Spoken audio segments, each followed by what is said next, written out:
Tahniah. Siaran langsung ini dibawakan khas kepada anda oleh Akademi YouTuber Malaysia, sebuah inisiatif e-didik Malaysia dan Kelab Guru Malaysia. Tumpukan perhatian anda. Siaran langsung akan bermula sebentar lagi. Link sijil akan diberikan di hujung siaran ini.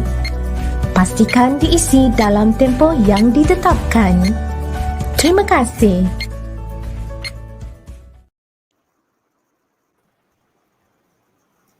Bismillahirrahmanirrahim. Assalamualaikum and good afternoon to Mr. Robert Tarinan, SISC Plus, Language Unit, Education Department of Sipitang District Education Office as the Program Manager, Mr. Azri Ajak, Vice of Sipitang District Education Office, Planning Sector, Madam Audrey Koh Sui Yen, MUET Speaker, Teacher Nurlisa Binti Kamba, Technical Person in Charge, teachers, students, and parents. Welcome to MUET Webinar 0 Band 1. This webinar is organized by Language Unit, Education Department of Sipitang District Education Office under the program of Kupi Kupi Cucur Duyan, in collaboration with Akademi YouTuber Malaysia, e-Didik Malaysia, and Kelab Guru Malaysia. I am Maisarah Azian binti Muhammad from SMK Sindumin. Sipitang will be your moderator for today's webinar. I would advise everyone to have a strong internet connection to join this webinar. If you have questions, please note it down and ask during the Q&A session later. To start off our webinar, I would like to invite Mr. Azri Ajak to recite dua for us to have a blessed session. Please welcome. Assalamualaikum warahmatullahi wabarakatuh. We begin with Al-Fatihah. A'udzubillahi minasyaitonirrajim. Bismillahirrahmanirrahim.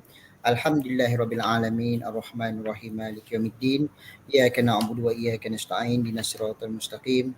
Siratal ladzina an'amta 'alaihim ghairil maghdubi 'alaihim waladdallin. Amin. Bismillahirrahmanirrahim.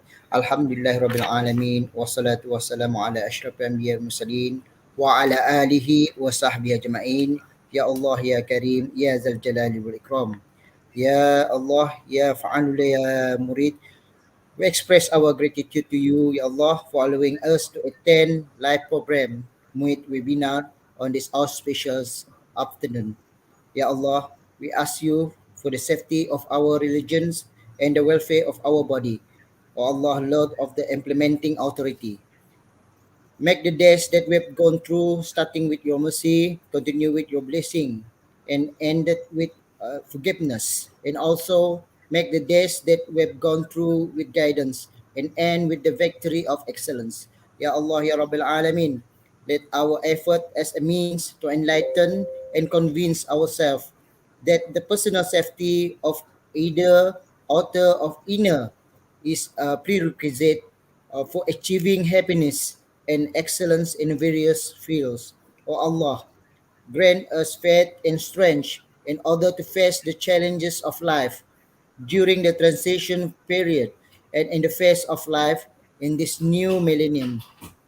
Ya Allah, Ya Rabbil Alameen. O Allah, show us guidance and adjust our paths and ways to achieve happiness and glory. Let us listen to people who like to do the good things. Let us avoid doing the bad and evil things. O Allah, bless our life in this meeting and gathering and prevent us from harm and unfortunate event. ربنا تقبل دعانا إنك أنت السميع العليم وتب علينا يا مولانا إنك أنت التواب الرحيم. سبحان ربك رب العزة عما يصفون وسلام على المرسلين والحمد لله رب العالمين. Amin ya Rabbal Alamin. Thank you, Mr. Azri Ajak. We are pleased to have with us this afternoon a very outstanding and experienced teacher, Madam Audrey Koh Sui-Yen, a madam to students and Audrey to friends and colleagues, pursued her Bachelor of Education in Teaching English as a Second Language in University of Exeter, United Kingdom in 2001. She then obtained her Master of Education, United Kingdom.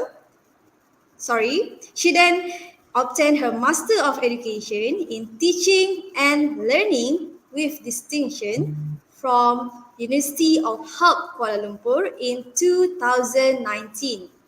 Madam Audrey is a vibrant and dynamic individual who has come a long way but still has more to see and do. She has 20 years of experience as an English teacher in SMK Majakir Papar Sabah under her belt, with many more to come as her passion lies in teaching English as well as being examiner and a motivational content-based speaker for teachers and students all over Malaysia. She is also a national storytelling champion as well as a two-time national teachers debate champion. Besides that, she also runs workshops and seminars for all levels, including English for UPSR, PT3, SPM, and MUET. She has recently self-published her grammar module besides the two Oxford Fajar PT3 English reference books, a Pelangi CEFR Aligned MUET Model Textbook, and a personal compilation of prose and poetry in her book Horizon of Hope in 2017. Madam Audrey also has a successful blog with more than 7 million hits and has an FB page, Audrey Koh, Sabah English Language Guru. Without further ado, please welcome Madam Audrey to share her insights and ideas on how to tackle MUET. Madam Audrey, the floor is all yours.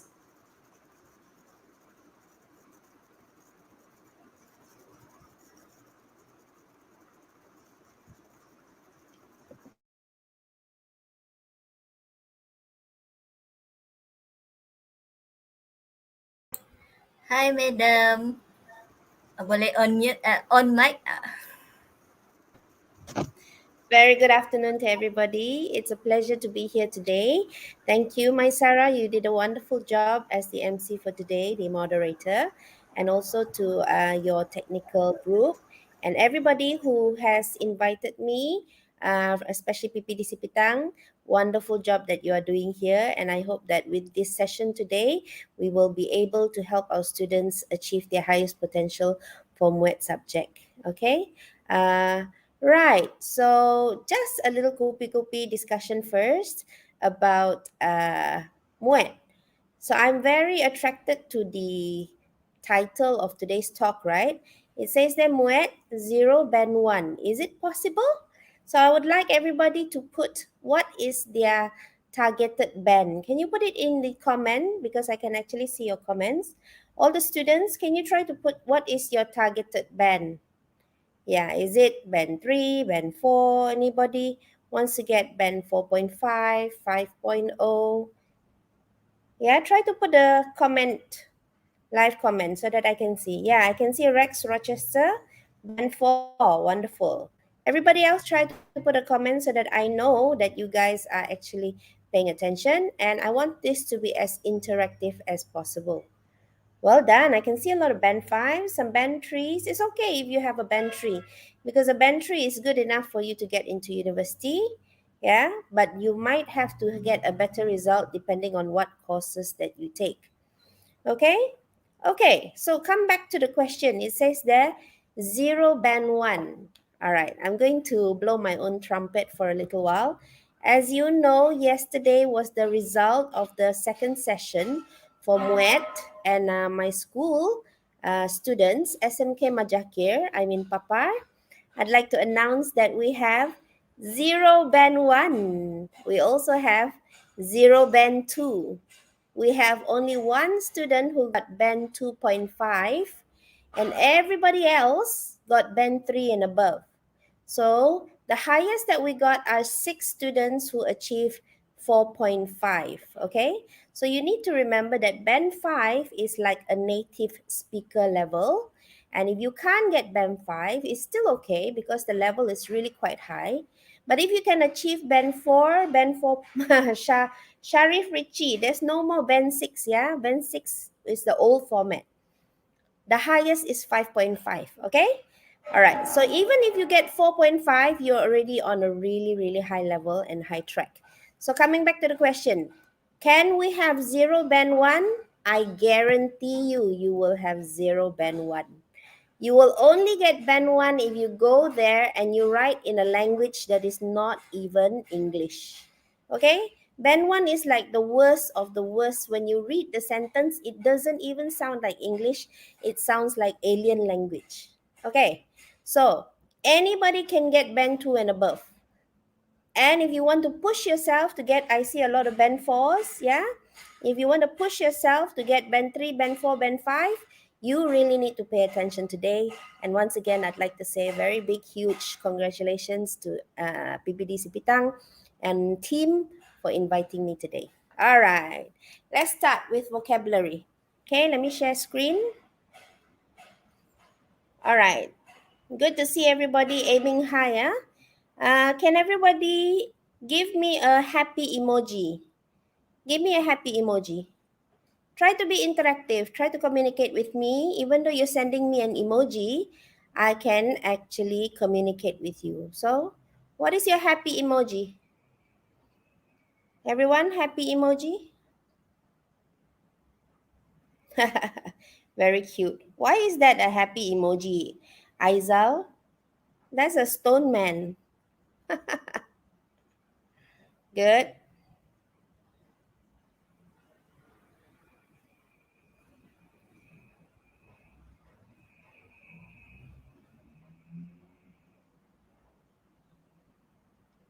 Okay. Nice. Elbow cough. Is that a happy emoji? So cute. Are you actually happy to be here today? I hope so. Okay. So, right. Thank you, Mr. Robert. That's a really nice poster that you made. Yeah. Again, great job. I love the effort that's been put into this project, even though it's only 3 hours.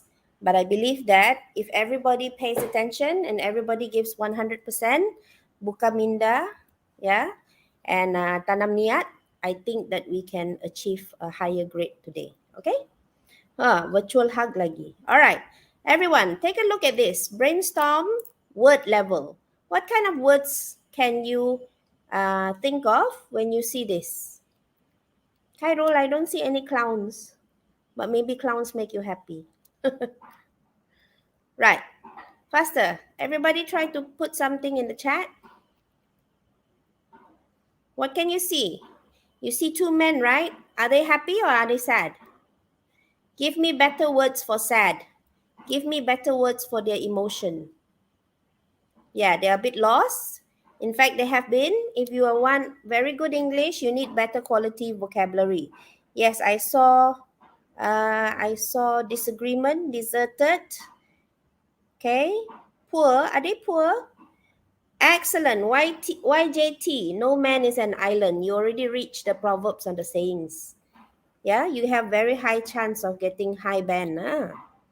Okay, stranded people. Patricia, that's a very good choice of vocabulary.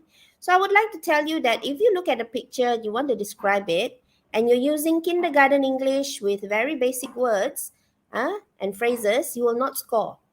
Okay, can you make a sentence? Can everybody try to make a sentence? How would you describe? It's actually 2 men who have been shipwrecked. And what's happening? What's the issue actually? Yeah, 2 deserted men. And they're miserable, depressed. Very good. Okay. Oh, matrix perak. Hi, matrix perak. Upset, devastated. Okay, I keep seeing word level. Let's go to sentence level. Sentence level. Yes, they're very dissatisfied, very heartbroken. Excellent. I want to see the sentence level. Everybody try. So just now somebody, YJL, I think he said, no man is an island. What does that mean? We cannot live alone, right? So the issue is actually no presence of teamwork achieves 0 goals. No, Rafika, that's wonderful. There's 2 deserted men who can't finish a boat because they are not on the same page. Teresa, that is wonderful. Yeah, very good linguistic ability. Both men seem to be sad because they broke their boat. They didn't actually break the boat. You see, they managed to build half a boat. But because of bad communication, because of ego, they are not able to work together. Okay, I would like you now to Google. Go and Google, yeah, proverbs for teamwork. Good try, Nurul Einhifs. 2 men having an argument with each other and they do not want to communicate. Disagreement and won't cooperate. Okay, now go to Google and find proverbs about cooperation or about teamwork. 2 men couldn't come up with an agreement. Continued to ignore each other instead of working together. Good. Yeah, Norafika Levi. Many hands make light work. Okay, but try to make it into a sentence. Many hands make light work, so the 2 men should have cooperated with one another and worked together to make a complete boat so that they can escape the island. Teamwork divides the task and multiplies the success. Happy sunshine, that very beautiful quote. Yeah? Patricia Ann, 2 heads are better than 1. Awesome. Okay? Mustika. Hi, Mustika. All the way from there. Oh, not bad. Huh? Everybody can... It's not only Sipitang I can see now. Okay. So what is the moral of the story? The moral of the story is that you need to fix your vocabulary. Yeah, in English for MUET, right, there's only 2 tricks how to improve in MUET. The first one is accuracy, which is grammar. The second one is fluency. Sharif Richie says they need a fan. Okay, you're thinking way out of the box. All right, so how can you improve your basic vocabulary for any language? You need to go to the internet and you go and type an essential 3,000 word list. When people create a dictionary, they come up with the 3,000 words. Yeah, you can't actually explain something with a very hard word. You have to use the basic 3,000 words in order to explain. Let me give you an example. I actually had an English teacher. The student asked the teacher, "Excuse me, teacher, what is the meaning of proof?" So what do you think the teacher answered? What do you think the teacher answered when the student asked, "Excuse me, teacher, what is the meaning of proof?" Do you know what the teacher answered? The teacher answered, "The meaning of proof is evidence." And then he says, "Don't you know that?" So how do you think the student will feel? Of course, the student will be even more confused, right? Because you shouldn't go and explain a word with a more difficult word, all right? So basically, when you learn a language, you go to the internet and you type basic 3,000 words, and then you will get the list of the most basic and common words. There's Longman list, Oxford list, Cambridge list. Yeah, okay? So these lists, you open the file and then you try and check how many of these words that you've never seen before. If you have seen most of the 3,000, that means you are band 3 and above. Yeah? Ronaldo, no, he didn't answer in BM. He actually answered in English, but a more difficult word. Okay? So now you know that you need to know the basic 3,000 words. Next thing you need to know is that in English, for CFR, they actually have this thing called bands. Yeah, what is the bands that we are going to use? So you have the lowest level is A1, then it goes to A2. So that's basic level. And then you have B1 and B2, which is average level. And finally, you have C1 and you have C2, which is the highest level. So C2 is band 5.5, yeah?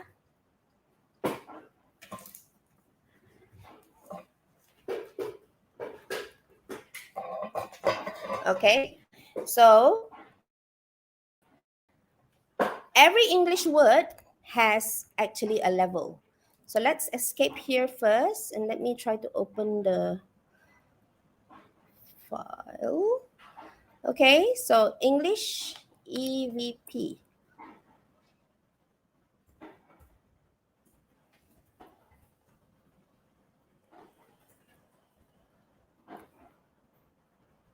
EVP. Okay. English vocabulary profile. So every word has a band. So what do you think is proof and what is evidence? Can everybody try to answer in the comment? No, this is taking time to load. Do you think proof, yeah, bukti, yeah, in Malay, okay? What kind of level is it? Is it A1 level or A2 level? Yeah? And then how about evidence? What level is that? I think the stream yet is making things slow. Okay, tak apa.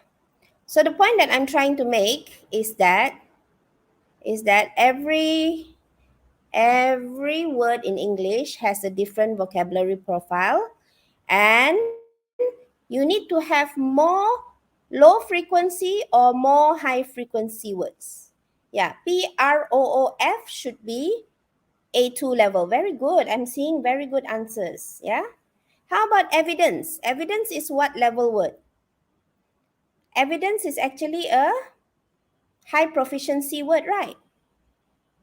Evidence is not A2, yeah? A2 is very low. Okay. So basically, if you want to get higher marks in English, you have to have more high frequency or more low frequency words. What's the answer? High frequency means you see it every day. Common words. Low frequency means you seldom see the word. It's a specialist word.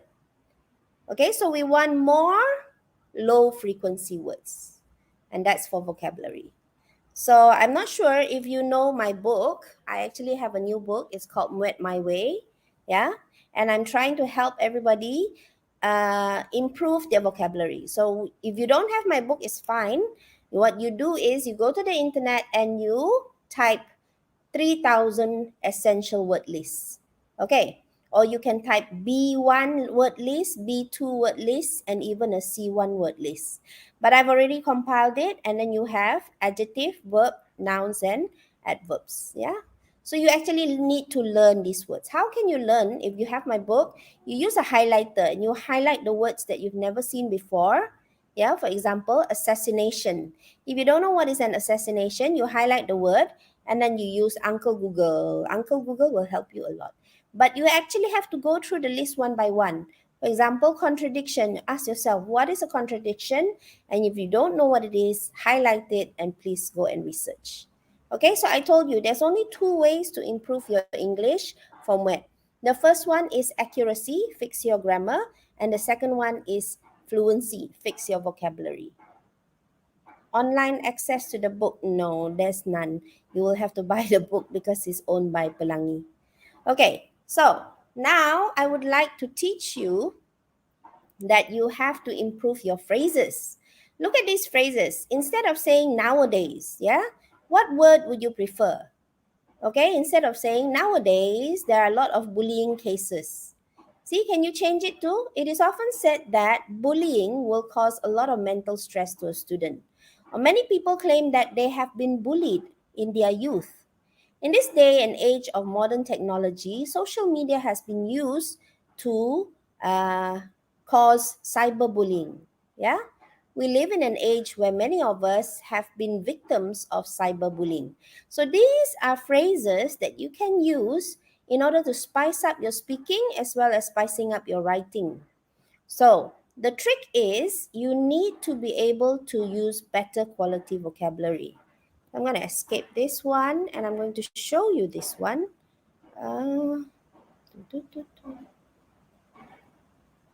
I have a lot of documents and later I will put the documents somewhere for you to access it for the Sipitang students, yeah?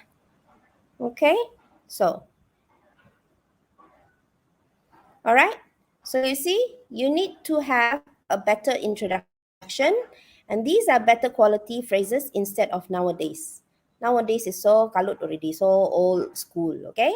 Expressing opinion. If you're still saying, in my opinion, from my point of view, is actually very old school, can you try to change? Can you imagine saying, personally speaking, or you say, as far as I'm concerned, yeah? And you will really impress the examiner if suddenly you say, if I may be so bold as to state that. Wow. Wouldn't that be wonderful? Yeah? Instead of saying, I agree, you should say things like, I concur. And then you should say things like, I don't see eye to eye with you on this matter. Okay? So basically, you do not want to use phrases that are so common. Don't use the high frequency ones because high frequency means common phrases. You want to use low frequency. So go and memorize. I've actually compiled this, so there's so many things that you can memorize. Instead of saying secondly, try to say another contributing factor is, yeah, or you can say on top of that, I personally like this one. Another point to ponder is, see how the language increases in complexity, increases in technical aspects such as higher quality lexis when you choose phrases that are not often heard. If your student just says firstly, secondly, finally, is very basic English and you cannot give them band 5, okay? Okay, remember, when you're speaking or asking questions, don't say oi. Yeah, say excuse me, pardon me. Try to be a gentleman about it. All right? And always ask people about their own opinions. Yeah? Does anyone agree with me? I find this problem, this word. Yeah, Malaysian students always have a problem with this word. Suggestions. Some students say suggestion. It's very cute to hear, but it won't give you high marks if you don't pronounce it properly. So go to Google and try to learn how to improve, okay? So there's other categories such as presenting ideas. All right, number 7 is perhaps the most important. Yeah, learning how to counter argue will actually show your critical thinking skills because it tells the listener, yeah, or the reader that you are able to see both sides of the coin. So I want you to remember these phrases. Don't use however or in contrast. Try to use things like conversely, yeah, to counter that argument. In spite of this, try to use phrases that you have never used before. So that's what you have to do. You have to go through this list and you have to find phrases that are out of this world, are totally alien to you. Force yourself to memorize it and then force yourself to use it. You know, I'm a Chinese girl, yeah, that speaks only English. Even my Chinese is really bad. But I learned a long time ago, if I want to pass my Malay language, I have to use beautiful vocabulary. Okay, so what I did was I did the same thing as this. This list is in English, but I actually created a list in Malay and I used it all during SPM. Yeah, so in English, in essence, but when I write my Malay essay, I wrote intipatinya. Can you see? Yeah, when my other students will write, yeah, we will face problems, kita akan hadapi masalah, I would write, kita akan mengharungi onak dan duri. So you see, the quality of the vocabulary made me able to achieve A1 for SPM Malay language paper. Yeah, and that's why I got a scholarship because I got A1 for BM, for BI, for literature in English, which is Shakespeare and all that. And I got A1 for maths. All the other subjects I got B. And I'm very thankful to the government of Malaysia because they sent me to England, to the University of Exeter to study English. Okay, but I know my duty is to Malaysia. That's why I came back and I also continue to teach. And I've been teaching for over 20 years now. How time flies. Okay, we come back to the PowerPoint. All right, so what was I telling you just now? Yeah, in order to fix your grammar, not your grammar, sorry, your vocabulary, the first thing you do is you fix your word level. Look at these 4 categories: adjective, noun, verb, and adverb. What do? You go to the internet and you download the word list for B1, B2, C1. If you don't have my book, I already downloaded. If you don't have, just go to the internet. Next thing you need to do is you need to fix your phrases, okay? All right, after you fix these phrases, you need to fix your how you express yourself. These are what we call expressions. So can you give me a way to say I'm good? So it says that I'm fine, I'm well, I feel fine, I'm doing well now, I'm as fit as a fiddle again, I'm in the pink of health, I'm all hale and hearty. I was under the weather, but I'm right as rain now. Okay? Okay, so if I close that down, can you put in the chat group few ways to say I'm not happy, I'm sick? Can everybody write I'm sick? Try to find a way of saying I'm sick. Because in the email, you will be asked, how are you? Okay, so if you want to say you're happy and healthy, you say I'm all hale and hearty, or I'm in the pink of health. But if you're sick, how can you say it? Put it in the comments. Students, are you still there? Try to write it in the comments. Do you want to sneak peek? I'm feeling unwell. Very good, Dayini. Yeah? Oh, okay. YJT, be careful of your spelling, yeah? I'm down in the dumps. D-U-M-P-S. I'm under the weather, Vanessa. Very good. Yeah? I'm sick is very boring. Okay, try to change it. Okay, I'm under the weather is perfect. All right, let's go back to the, okay. So if you look at it over here, it says that I'm feeling down in the dumps. Ada S di belakang, not B. B is not very smart.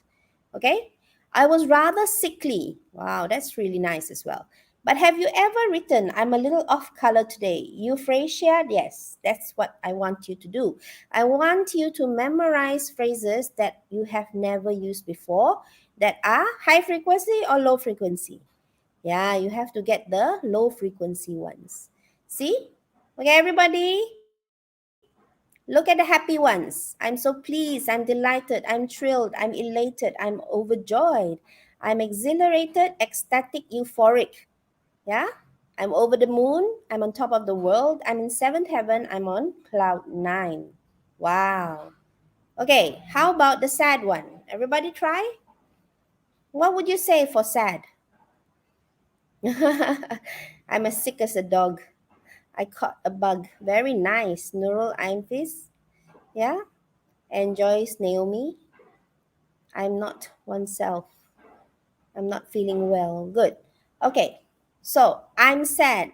Everybody, try to type something in about sad. I'm feeling blue. Nur Haili. Very nice. Halilia. I'm so cheesed.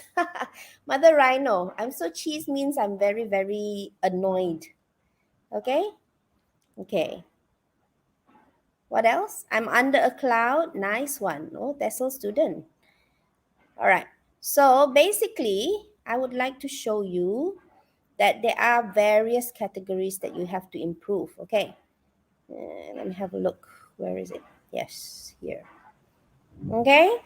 So you have from high frequency to low frequency, which is low band to high band.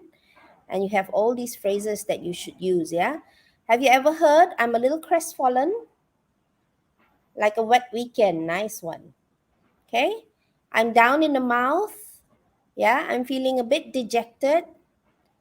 Okay, if you nangis tak berhenti-henti, it's called I'm totally inconsolable. All right. Okay, now look at this.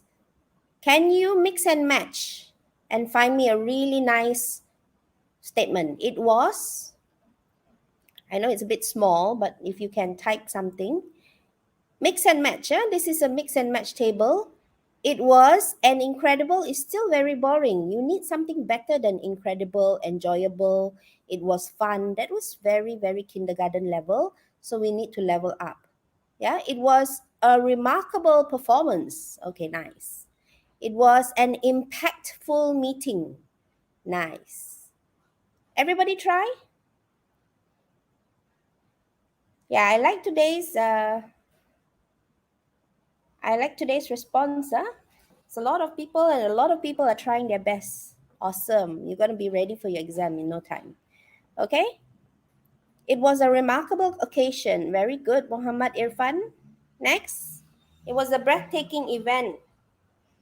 It was an astonishing performance by the band. It was a splendid experience.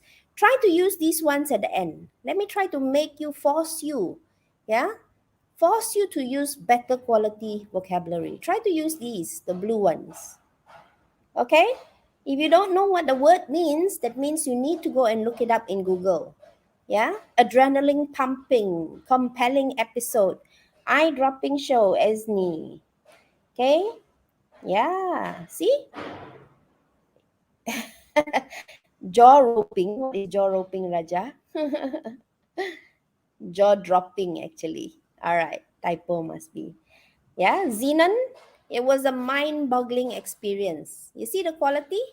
Your language quality will improve very fast if you just memorize these phrases. Okay? Another word for amazing. And this one is another one for boring. Okay, out of this list, can you write your favorite? Okay, when you choose your favorite, try to choose something that you've never used before. Yeah? I had a whale of a time. Wonderful. Okay? I can't wrap my head around it. It was awesome. It was literally unfathomable. Wow, can't even pronounce it. It's very hard to pronounce. Okay, which one is your favorite? The food is out of this world. A mind-blowing affair. Nice. It was a life-altering incident. Yes. Okay, so this one, which one is your favorite for this amazing phrase?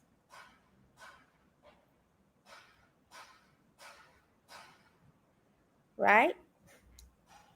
So today, I will also go through the exam tips, but right now I'm focusing more on vocabulary, yeah? Why? Because the vocabulary will actually make a very big difference. It will push your band 3 to band 4. It will push the band 4 to band 5, yeah? Okay?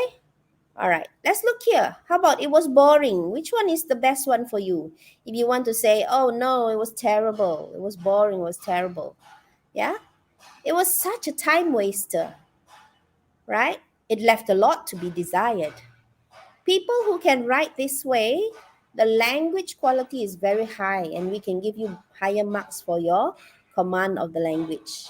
Remember, for any CFR examination, we only look at two main things. The first one is accuracy. That means your grammar. And the second one is your fluency. That is the choice of your vocabulary. Okay? I love that one, Rachel. It was beyond my wildest imagination. Yeah? Okay? It was so pointless. Oh, somebody just put a very interesting one. I would rather watch paint dry. Okay, Zinan, that's really, really good. Okay, so you can be creative and you can be a little bit less informal, especially during the email or the letter. Okay? Good job. All right, and here are some ways to say goodbye. There's one more that you can say now, which is just as good. You can just say, stay safe. All right, awesome. Okay, so we're done with this part. Let's go back to our PowerPoint for a while. Okay. Yeah. All right. So then the next thing you need to do is fix your proverbs. Okay. Looking at this list, it says there, the pen is mightier than the sword, right? Okay. Wait, sorry. Okay, look at the list. Wisdom. Which one is your favorite for wisdom? Knowledge is power. Yeah. What else? Knowledge is like a garden. If it is not cultivated, it cannot be harvested. Nice. Okay. Right. Then you have confidence. Which one of these confidence one do you like best? Confidence. Which one is best for you? Which one do you like? Confidence? The most beautiful thing you can wear is confidence. That's really nice. I like number 10. Just put the number. Which one do you like for confidence? I like number 3. Rule your mind or it will rule you. Which one do you like? Number 6 is confidence comes not from always being right but not fearing to be wrong. Number 12 is it is not the mountain we conquer but ourselves. Yeah. Number 7, trust yourself. You know more than you think you do. Oh, a lot of people likes number 10. Yeah. Never give someone power to define who you are. See? So what have I done is I have highlighted the categories. One is wisdom. Another one is confidence. Another one here is never give up. So what is my advice for all the students taking MUET? You need to list down the categories, and for each category, you need to have at least 3 proverbs that you memorize and you can use in any situation. All right, let's look at the third category here, never give up. Where there is a will, there is a way. That is the most common one, right? And then winners never quit and quitters never win. So quickly, Google never give up. Proverbs for never give up, and type it into the chat. I love today's session because everybody's trying their best to be interactive, right? Okay, let's have a look. What can you come up with for never give up?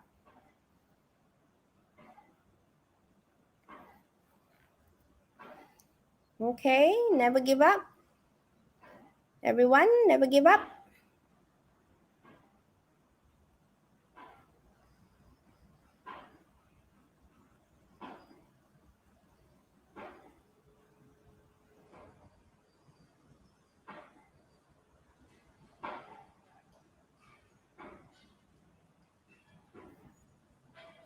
I'm still waiting. Never give up.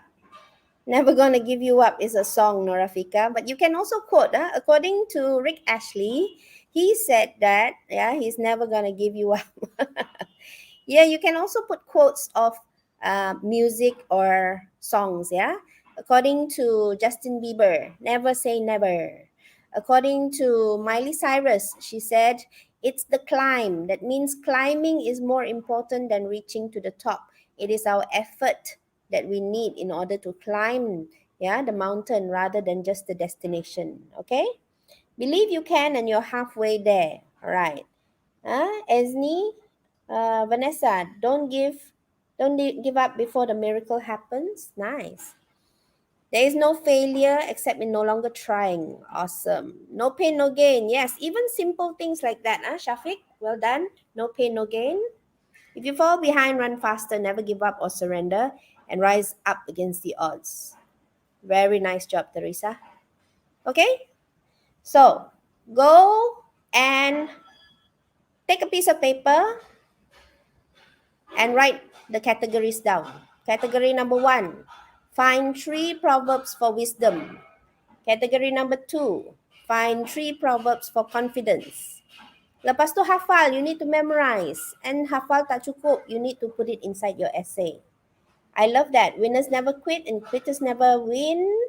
There is no failure except in no longer trying. Awesome. Okay, don't think about the start, think about the finish. Very nice, Judison. Never give up.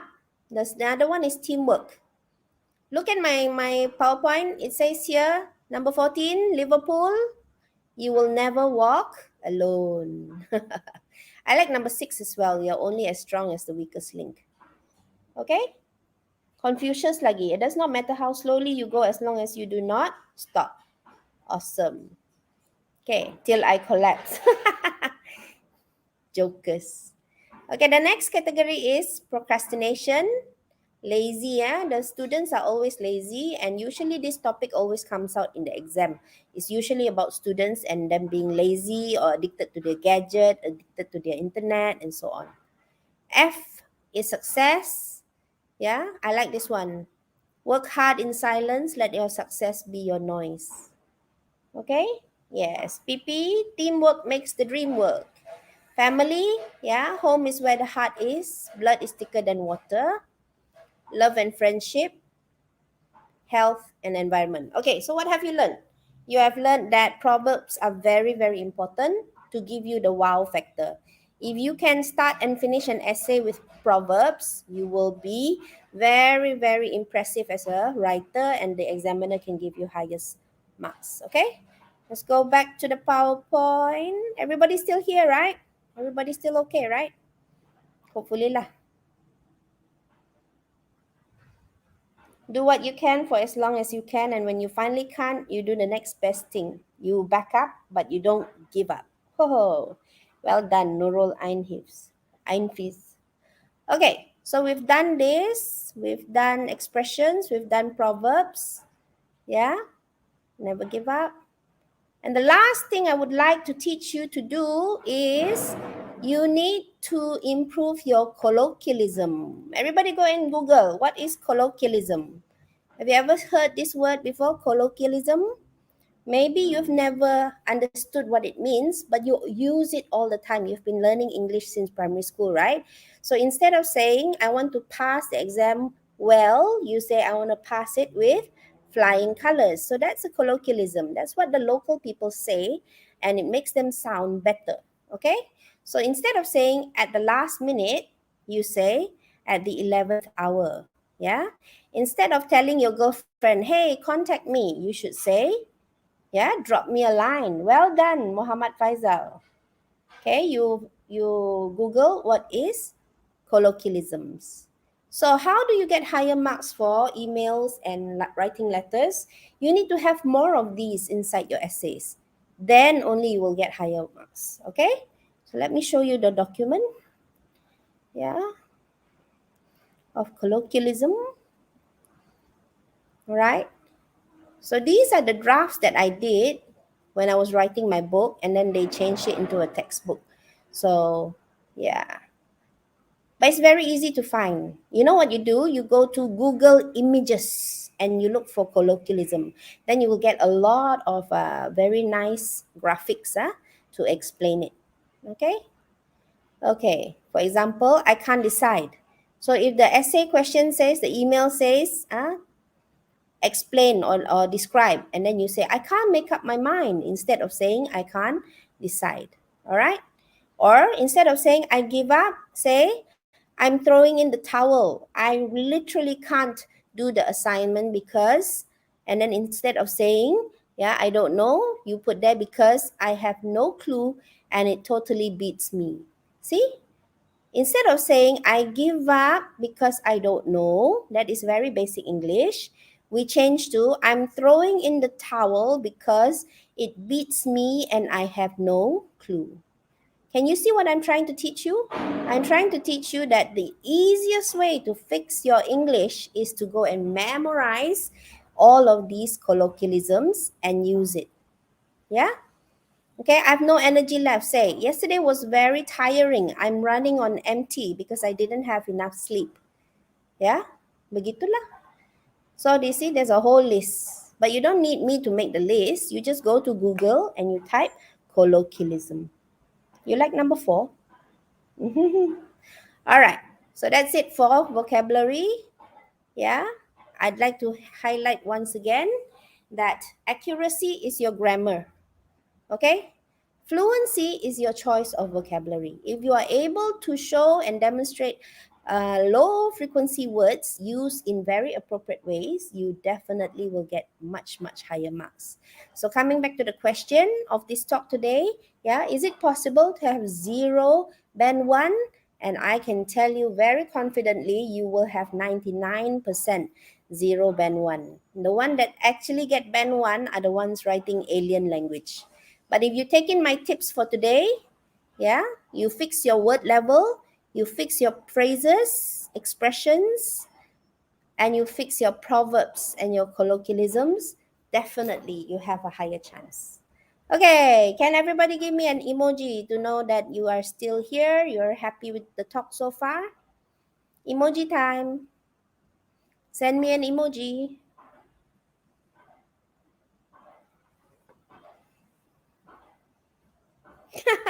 I say emoji time.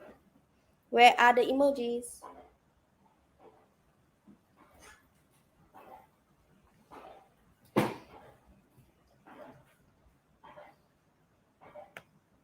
I see a koala. That's so cute. Afif is adorable. He gave me a bouquet of flowers, roses. Esni wants to give me fish. I don't know why. So cute. Hi, Karen. I just noticed you're there. Okay. So what are the two things that you need? You need accuracy and you need fluency. Betul? All right. Let's fix your accuracy. How many percent is your grammar level? Do you believe that I can teach you grammar in 15 minutes? Mr. Robert, how's your grammar level? Canggih kah? Try to type. How many percent is your grammar level? Everyone, how many percent? Do you have 50%, 100%?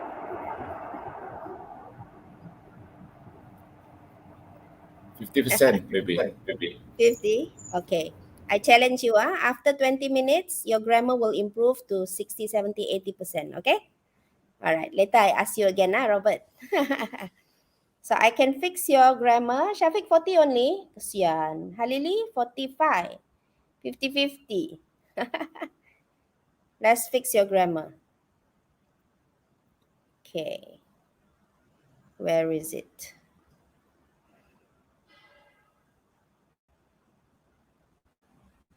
Wow, Shohada 30 only. Oh. All right. Cohesive devices, yeah. Make sure you go and look. Remember I told you you can download anything from Google Images. So you just type. Penanda wacana in English is cohesive devices, okay? You type that into Google Images, you can find all of these things. Senang saja cari. And then remember the highlighter trick. Highlighter trick is you use a highlighter and you highlight words that you've never used before. Yeah, for example, instead of saying then, Bangas already you say then, you say subsequently. Okay, Nurul Shafika 65, well done. That's the highest I've seen so far. Yeah. Then you try to use things like conversely, sebaliknya. Instead of saying for example, you say for instance, yeah, or illustrated by. See, these graphics are very useful. So English teachers, please try to find a way to incorporate graphics into your class, yeah? Okay, so let's go to grammar. Cepat-cepat punya. 5 minutes, 10 minutes, maybe 15 minutes.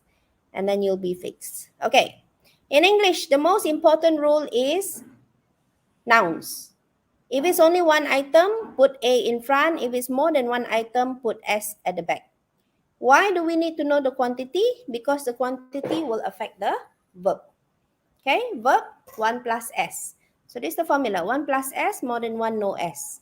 Except for sentences that start with you and I. So, in English, you always have two choices. One is kick, the other one is kicks. Tambah S saja. So in English, the most important letter in English is the letter S. For present tense, you need to count quantity. He itu satu orang, then the next word must have S. Dia itu ramai orang, ya, more than one. So the next word don't have S. So this one always comes as a couple. One is kick, another one is kicks. Macam mana pilih? How do you choose? One person, you choose the one with S. Tu je. English uses formula. If you can follow the formula, your grammar will improve. Alright, so this is for present tense. But how about ing? If you want to use ing, you must have the B5. So who are the B5? Present tense is am, is, are. Past tense is was, were. Kalau kamu sebut he sleeping, tiada S di depan dia, for sure your sentence is wrong.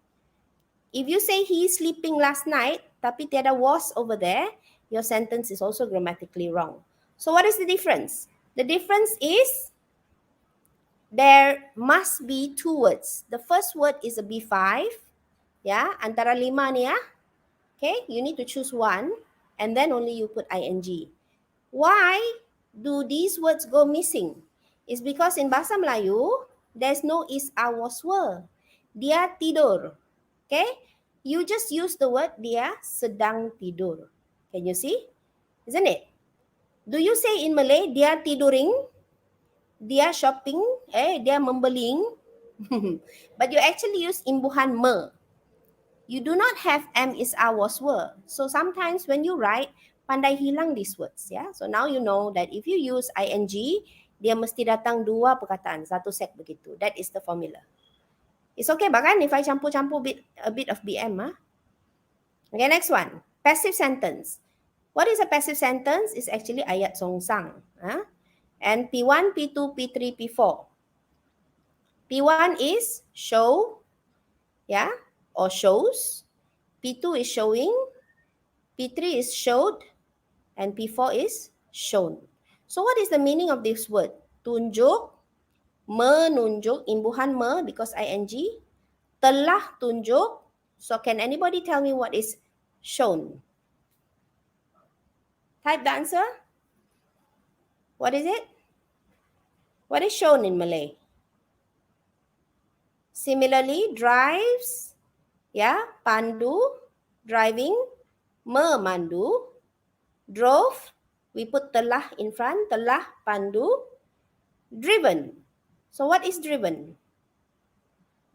Yeah, shown is ditunjuk. Very good. Driven is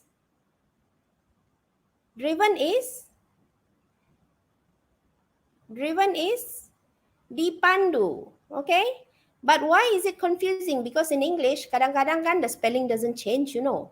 Cut, cutting, cut telah potong, cut dipotong. That's why sometimes it's very confusing. Dan in English, if the third one ada ed, memang the fourth one pun ada ed. Nampak macam sama, it looks the same, but actually this is telah pinjam and this one is dipinjam. So what is the difference between telah pinjam and dipinjam? Is because when you write ayat yang sudah berlalu, past tense, you only use one word, borrowed. He borrowed my pen. Yeah. When you use ayat songsang, this one, passive sentence, yeah, you use two words. The pen was borrowed. Kalau kamu tulis the pen borrowed, manalah itu pen ada tangan mau pergi borrow barang, isn't it? So you need to have the pen was borrowed. Yes, I can see a lot of very good answers. Congratulations to the ones that are always answering. Good job to you guys. That means your focus is 100% here. And Madam doakan you will cemerlang in your MUET. Okay? Okay, so let's look at the example here. He showed the ticket. Siapa tukang buat and apa yang kena buat? So he is the doer. Ticket is the victim. Victim ke depan. The ticket, okay, by him.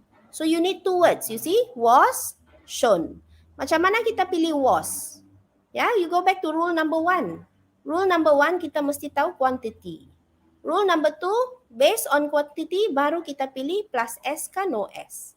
So you see here, the ticket, jawapan dia was. Kalau kamu tulis the ticket were, then it's wrong. Shazani drove the Ferrari. Ayat songsang, Ferrari ke depan, the Ferrari was driven by Shazani. What happens if you put drive? Grammar rosak itu. Okay? What happens if you put drove, driving? Semua salah. Formula dia mesti ikut. You must follow B5 plus P4. Okay? Michelle cut the cake. See, ayat songsang, the cake was cut by Michelle. Janganlah tulis was cutted, was cutten. Tiada dalam English. Katrina borrowed the books. Yeah, the books, kalau satu, kalau banyak buku, the books were. Okay, the book was kalau satu. So here you know that quantity is very important. Dia punya kata kerja kan, the B5 kan, bergantung pada quantity. Begitulah cerita dia. Okay. Next one is perfect tense. 3H plus P4. Alright. So he, satu orang, we choose has. Planted the tree. Then the tree had they had planted the trees yesterday. So has, have ialah sekarang, present tense. Had ialah past tense. Kalau jumpa saja has, have, had, the next word mesti pilihan yang keempat. You see, the fourth one is planted. Walaupun dia nampak sama dengan pilihan ketiga, tapi maksud dia ialah ditanam. This one is telah tanam. This one is telah tanam. This one, the yellow one, is ditanam. Because P4, pilihan keempat, is always in buhan di. Alright? How do you change to passive sentence? So the tree has been planted by him, or the trees had been planted. So the only difference is the word been. Kalau nampak been tu, maksud dia ayat songsang. After this, senang saja, your English will improve. After to must be original. Okay? So original means base form. To show, to give, to take, semua betul. Girls, do you like to shopping? Salah. The girls, you need to say, I want to shop. Betul. I want to go shopping. Betul. But if you say, I want to shopping, salah. Boys, do you like to smoking? Salah also, is wrong. You cannot say to smoking. You have to say, I want to smoke. Why? Because after to must be original. Kecuali ada be. Kalau nampak itu be, if you see the be, the next word must be P4. Kenapa begitu? Because this is based on the formula. You must put a past participle after the word be. Alah, madam salah type sini. This one salah, reject this one. Okay, be. To be past participle. Okay, I want to give you a present. The present is to be given. I want to show you the ticket. The ticket is to be shown. I want to take the book. The book is to be taken. Okay, you do for me. I want to choose the husband. I want to choose the husband. Ambil yang positif, yes. The positive part is that now you know the problem, you have to find the solution. Go and Google, go and Google the irregular verbs and pergi hafal. If you go to Chinese school, they paksa you to hafal. But all other schools, maybe they didn't force you to memorize. That's why when I ask you what is the P4 for choose, can you answer me what is the P4 for choose? I want to choose a husband. A husband. A husband is to be. What is the P4 for choose? Everybody answer.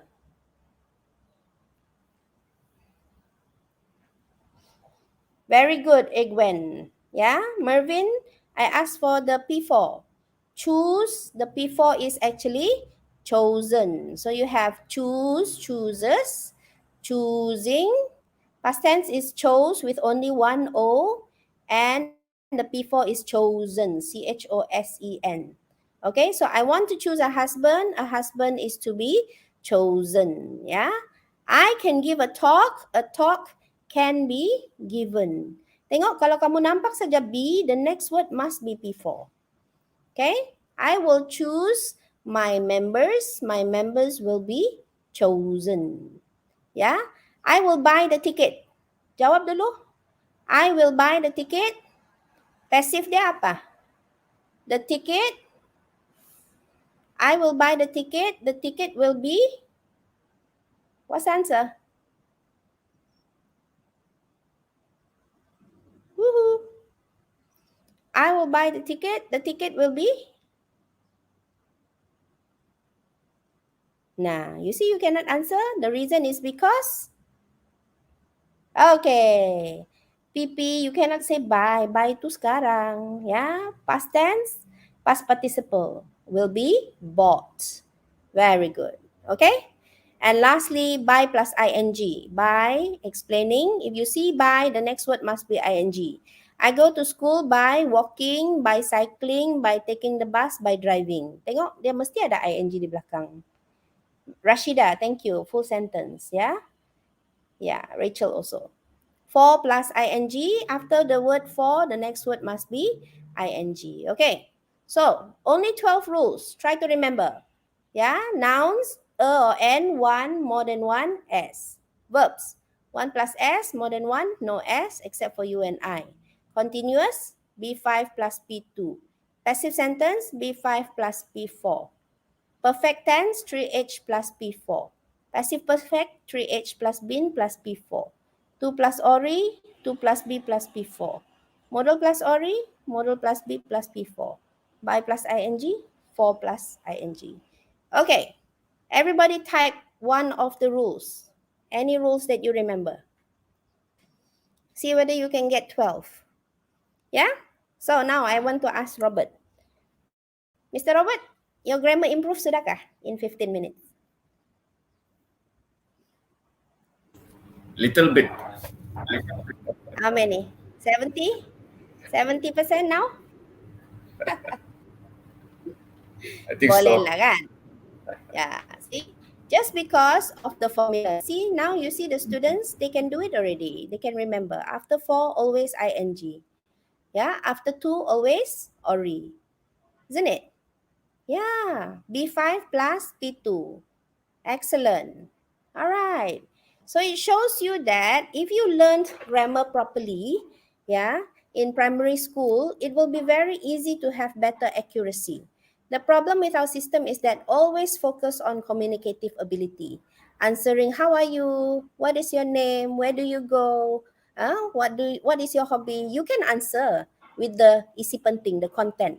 But whether or not you have the accuracy, as a second language learner, you still need to go back to grammar studies. Okay? Yeah. Last question for grammar.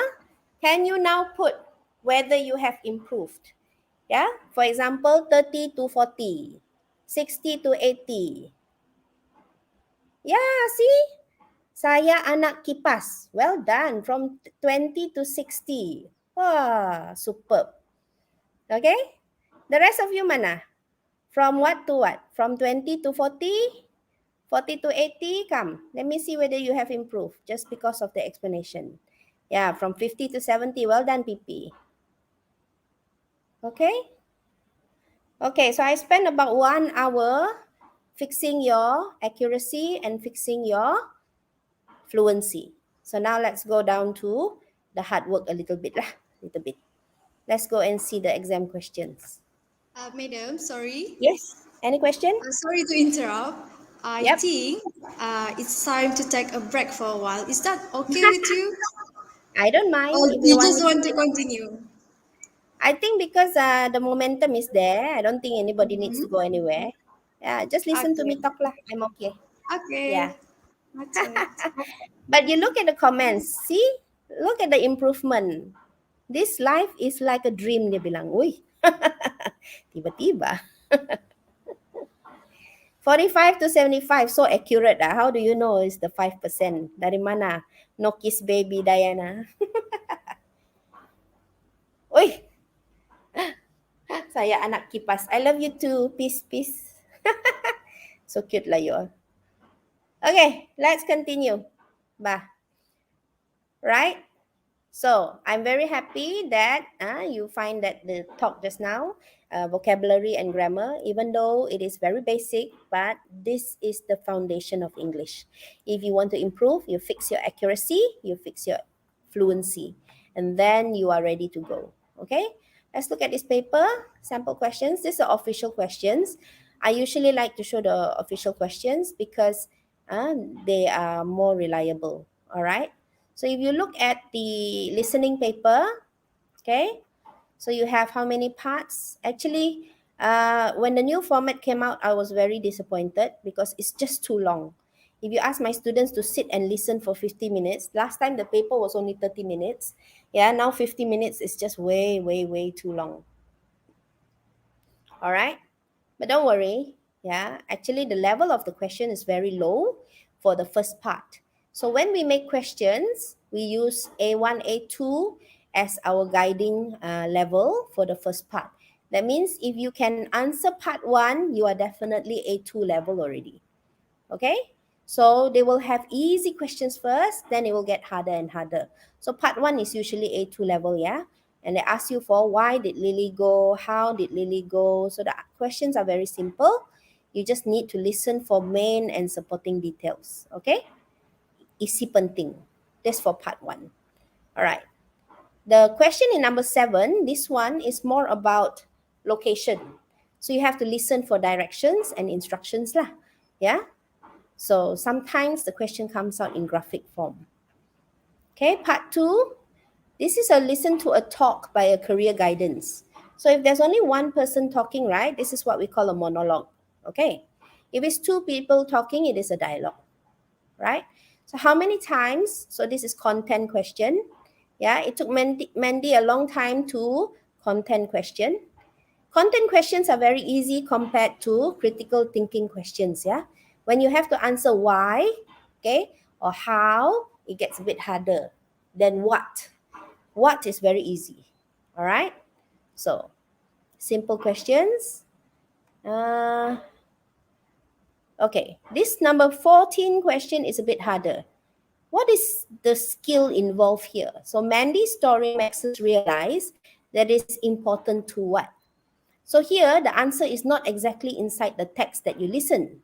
When you listen and then you collect the proof or the evidence, then you make a conclusion. This skill is called inference. Have you heard of this word, inference?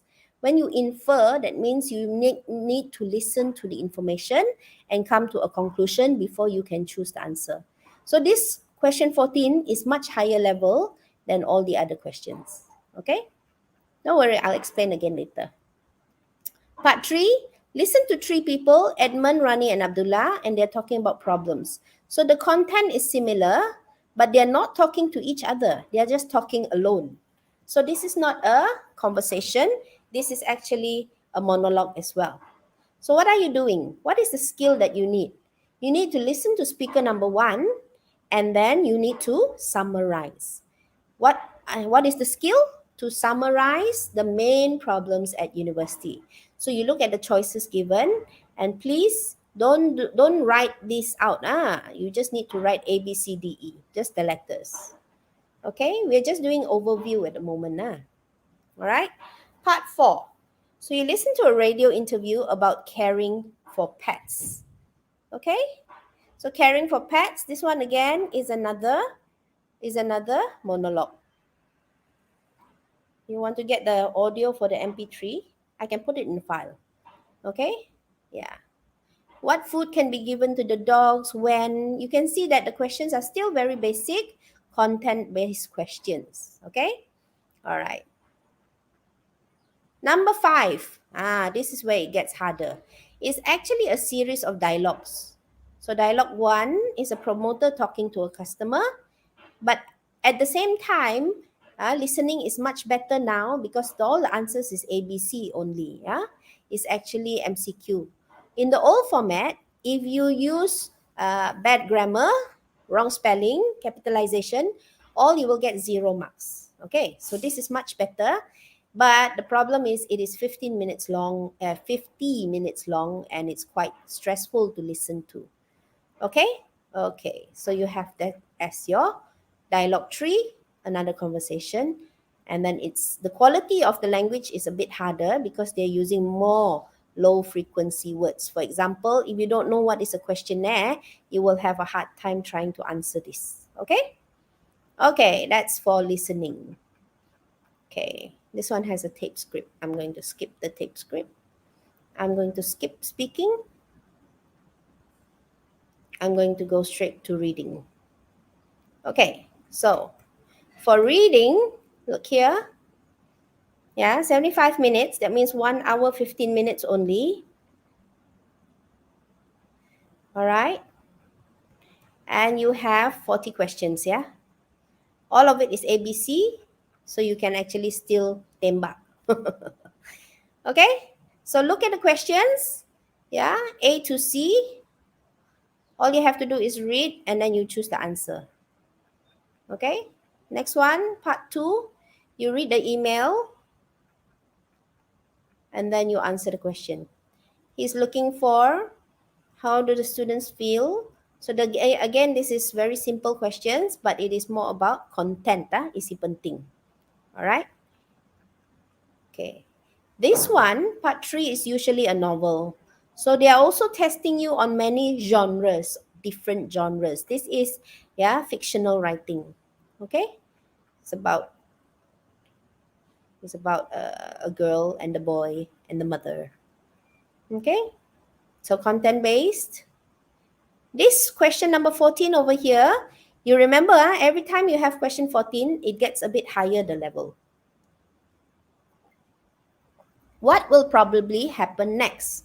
So again, this is a prediction question, but at the same time, it is an inference question.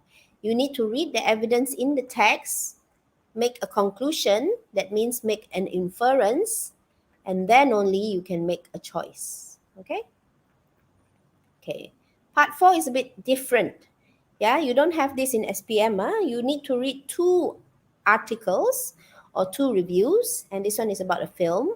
So review number 1, can you see that the language is getting harder? Yeah, so the choice of language and the content is getting harder because it's a new part. And for this, you only have 2 questions. 15, and now the question is very critical thinking. Why? Because it's asking you about the review's impression. Question number 16 is usually but not always, usually but not always about the arrangement of the information. So we want to talk about the content, how the content is sequenced, ikut urutan apa. Okay. Then the second review is another article, but the content is the same, also about the movie La La Land. Yeah. Question 17 and 18 is referring to just this one. So the difference is that question 19 and 20 is a bit harder because you need to compare and contrast. Okay, compare and contrast. That's the skill that you need. You need to read both of it and compare and contrast. So I can tell you that isi penting tidak penting. Content is not important because every time you see new content, but the skills will still be the same. Part 5, you have seen this in PT3. You have also seen this in SPM, missing sentences. Actually, if I ask all my students, right, they think part 5 is much harder than all the other parts. Yeah, because it's very confusing. How do you know which sentence goes into which blank? And part 6. Part 6 is the original MUET. In the old format, this is what we used to answer lah. 6 passages of like this, and then you pengsan. But the improvement is that they try to ask you questions paragraph by paragraph now. Yeah, and they will tell you what they want. Okay. So part 6 and part 7, are passages out of university textbooks or newspapers, international newspapers and magazines. That's why the content is really, really difficult. By regulating runoffs, I understand this, but I'm quite sure you don't understand this unless you are band 5 and above. Okay, so you can see that the content and the language use is much, much higher. Okay, part 1 to part 6, which one is the hardest for you? Can you put a response in the comment? Part 1 to part 6, which one is the hardest for you?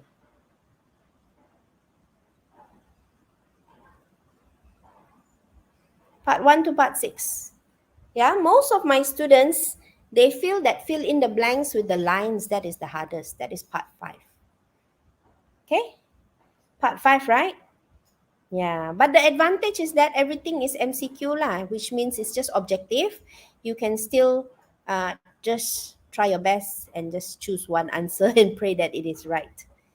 Okay, so I would like to tell you again, for those of you who didn't listen to my introduction, that the question that you guys are asking today is 0 band 1 possible? The answer is yes.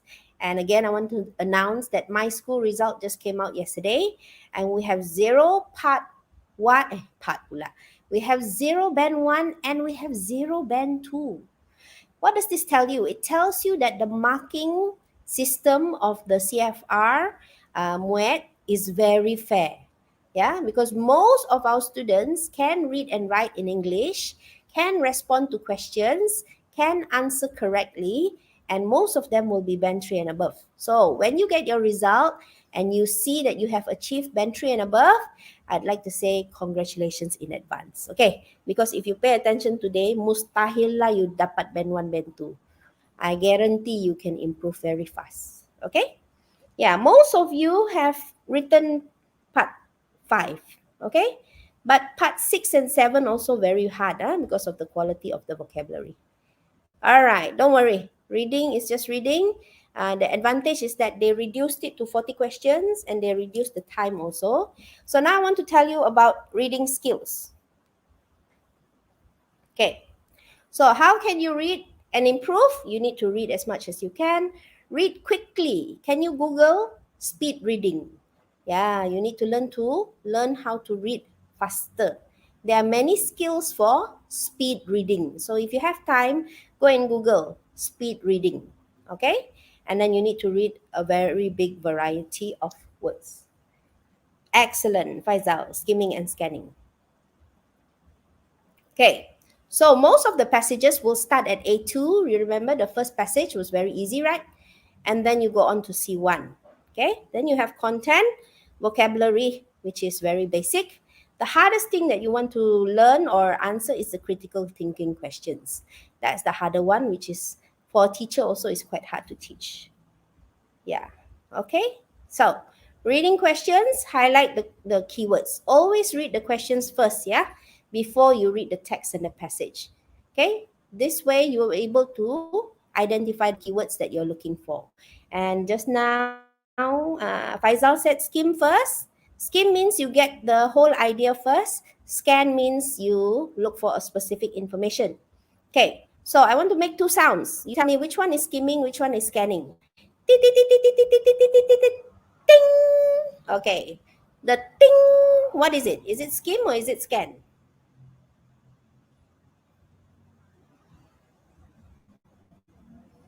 Okay, is actually skim. You're looking very quickly at everything. And when you find the keyword, ting, that is scan. Okay? All right. So what do you need to do? You need to underline the answer. All right. Next thing you need to do is look here. Right? The first part, can you see? Okay? So, the question 1. Yeah, how am I going to do this? Wait, tak boleh juga. No need. We got no time to do workshop style. We do just presentation style. Okay? So, what are they testing? What is MPM testing you? They are actually testing you for synonym or paraphrasing. All right. The question says, yeah, which house has easy parking? So, I want to tell you a trick that we do. As a writer of a book, as a writer of a model test, we actually put distractors inside. Okay, can you see has easy parking? Which is the answer, A, B, or C? The answer is covered garage area for up to 3 cars, right?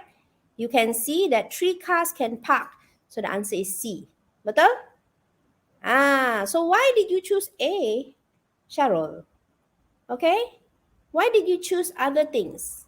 Some of you might even choose this one, large park, because you don't really understand that the word park is another word for taman, isn't it? So this is called a distractor. Okay? So let's look at this other one. Is the closest to the shops. Which is the answer, A, B, or C? Closest to the shops. It is a short. Yeah. Come on, answer first. Which one is the closest to the shops, A, B, or C?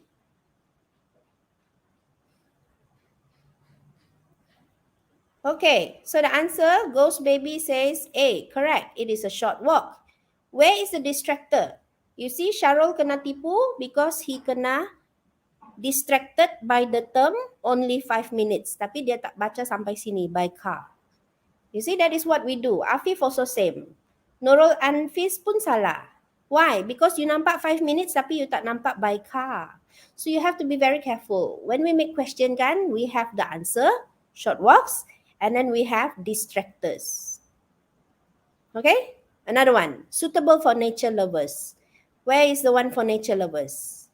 So those who like nature lover, usually they will say, yeah, opposite a large park. Okay? Tapi, where is the distractor? Can anybody see? Now you see Pipi kena distract sudah. Distract means minda kamu sudah kena kacau.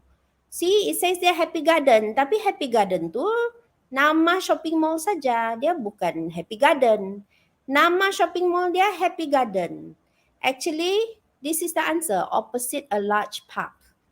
Can you see you kena tipu? So you need to be able to read carefully. Okay, the last one. Which house has no bedroom furniture? What's the answer? A, B, or C? Which house has no bedroom furniture? The house is empty. See? Empty. Okay, can anybody find me the distractor? Where's the distractor? Budak yang tidak pandai English, dia nampak perkataan furniture. Terus dia nampak apa? Study table, chair, standing fan, wardrobe. Jadi dia terus pilih jawapan C. Tapi be careful because C adalah distractor sahaja. The real answer is this one, empty. Dia cakap empty, hanya ada cooker and fridge. Understand now? Okay, so what is the skill that you learned? You learned that you must not be tricked by MPM. You must learn to identify the synonyms and the paraphrases. All right, good. Next question for me is, what do you do when you don't have a dictionary? During the exam, you don't have a dictionary and you cannot Google, kan? So I want you to ask yourself. Okay, kita kasih buang dulu impossible answer. Then you need to ask yourself positive, negative, or neutral. You have to tell me whether it's a root word, what is the imbuhan awalan, the prefix, and the imbuhan akhiran. Then later, I will teach you what is anaphoric and cataphoric. Okay? So let's look at this word, deforestation. Kata dasar dia ialah forest. D means to remove. Shen means it's a process. So now, you just assume the meaning. Done, yes, correct. But you need to assume intelligently. Yes, Sakti, you say look for the clues, right? So you look for the clues through the language.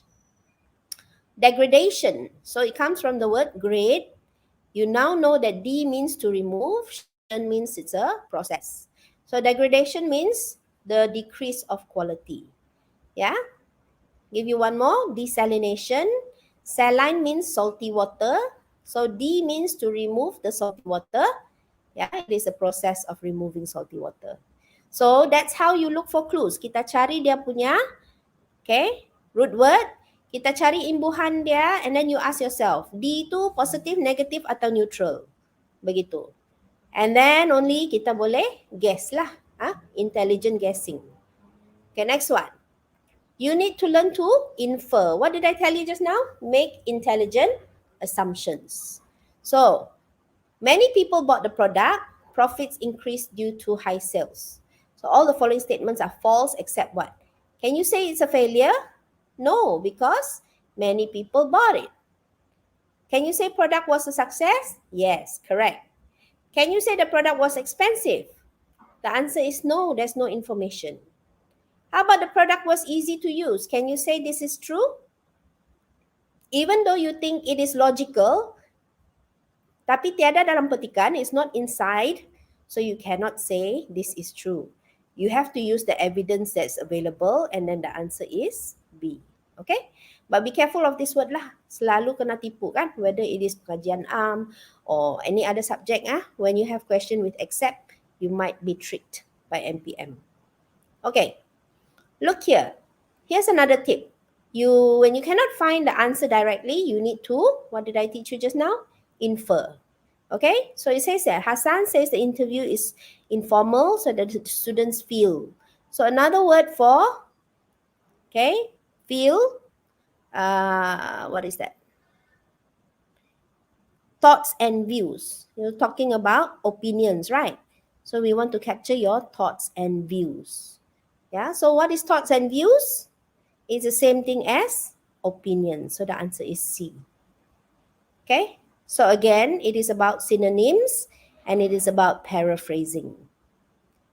Next one. See, part 3, it says there, this is the story, non-fiction. Sorry, this is fiction. No, I mustn't say anything. If I tell mom, the police will come and find Mark. What if he's run away for a good reason? I have to talk to him first. So this is a prediction question.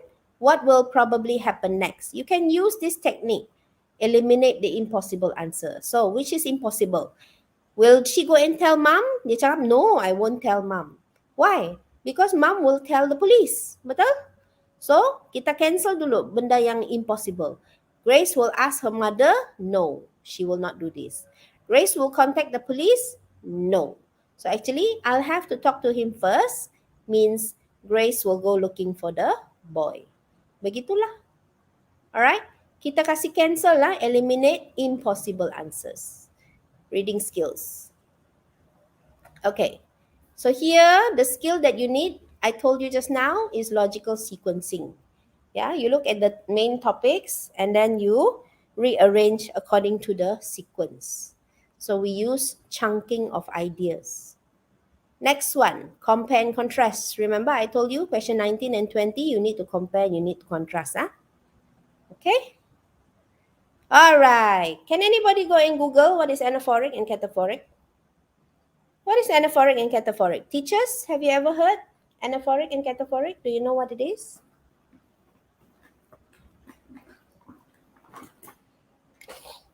Actually, it's just a fancy term, but you already know the theory.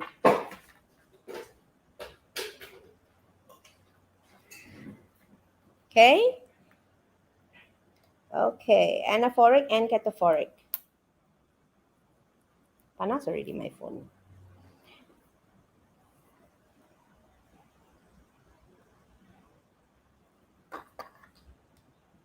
Okay.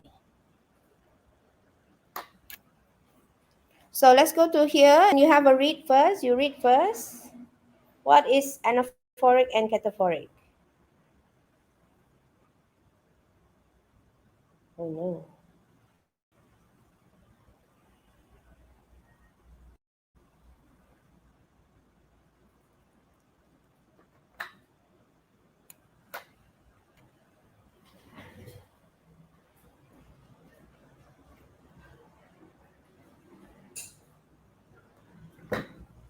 Okay, can you see that the word them refers to before? Yeah? So if it's before,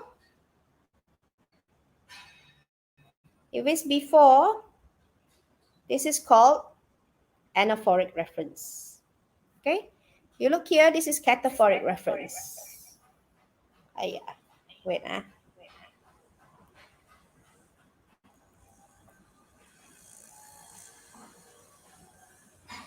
Okay. So here, this one is cataphoric reference. Oh, echo. Wait. All right. So this one is at word level. Wait. Technical problem. I log out first. Okay, so this is at word level. All right. And then you can see that it is actually referring to insomnia. Okay, so how does this apply for our MUET level? So here you have anaphoric reference is before the sentence. And this is for part 5. Okay, you need to find clues that are related to this, a cure. And then here the answer is, they imagine that fix will be an antibiotic. So here, they're actually testing your synonym. The cure is the same meaning as a fix. So kadang-kadang you look before lah. If you look after, you have to find some kind of evidence, all right? So after the number 26, these are not just the remote threat of antibiotic resistance, So antibiotic resistance is actually antibiotics have various downsides, okay?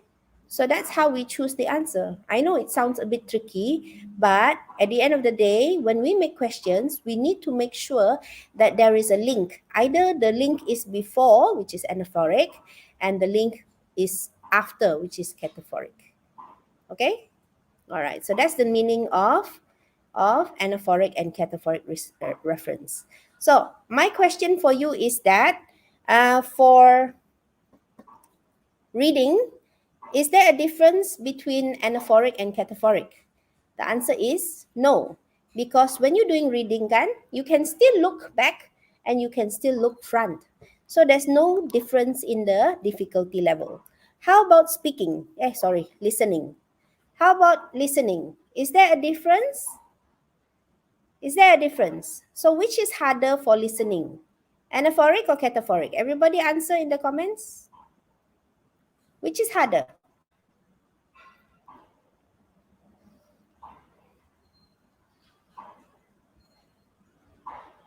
Which is harder? Anaphoric or cataphoric? And why? Cataphoric is harder. Are you sure? Faizal? Cataphoric means you listen to the keyword and then only you hear the answer. So, let me give you an example. Okay. Yeah, Fazila is correct. Anaphoric is harder. Why? Okay, if the question is, okay, this is the question. What is the cause of obesity? Okay, so the answer for cataphoric,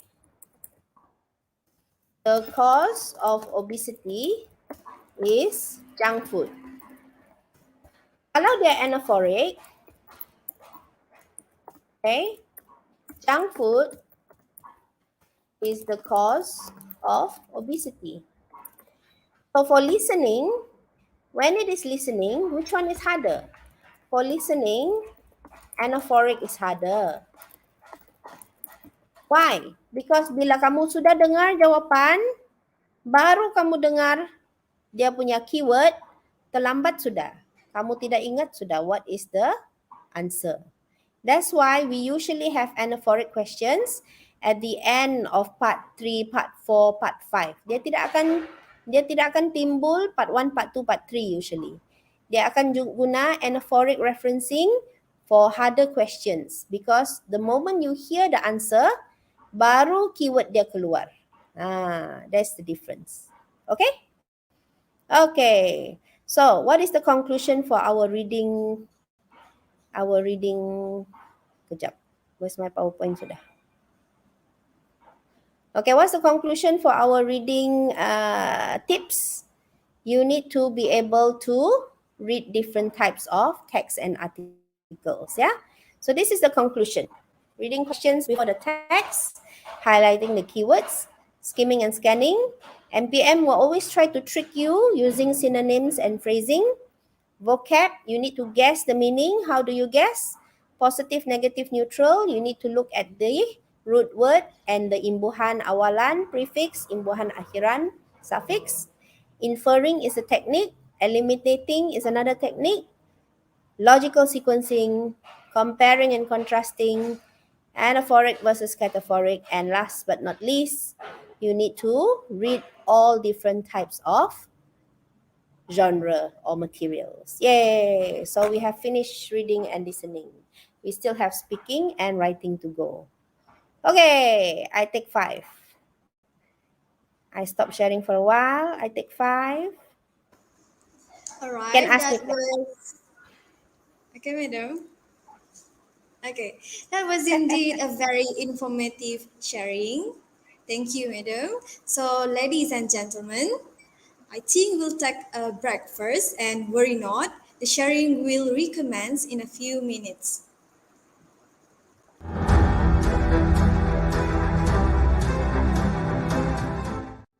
Alah, apa ni? PKPB lagi. SPM pula ditangguhkan. Jenuhlah nak bayar yuran tuition. Pernah dengar tentang tuition percuma? Kami di Akademi YouTuber menyediakan tuition online secara percuma kepada anda semua. Ada prasekolah, sekolah rendah, sekolah menengah, STPM, juga untuk matrikulasi.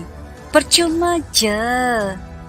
Jom layari laman sesawang www.academyyoutuber.com.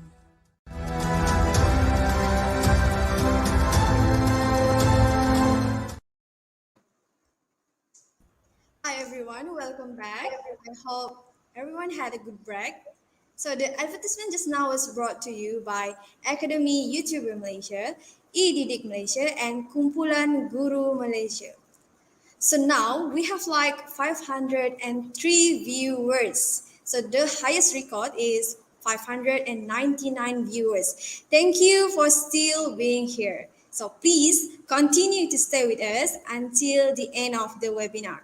Certificate of attendance will be given after completing the Google Form link that will be shared at the end of this webinar. Let's continue with the webinar. Over to you, Madam Audrey.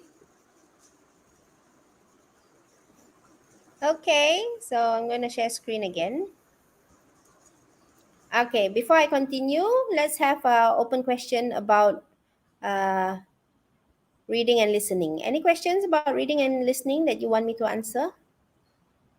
Actually, reading and listening are very straightforward, right? Because it's still ABC, objective only. So it should be easier. You want audio files for what? You want the audio files for the MUET sample questions that I showed just now? Okay, can be arranged. Just upload into a Google folder. Or maybe I put it on my blog lah. If I put it on my blog, you can be able to find it better, right? So everybody knows my blog, right? MUET My Way. Yeah. Okay. Right. Any other questions?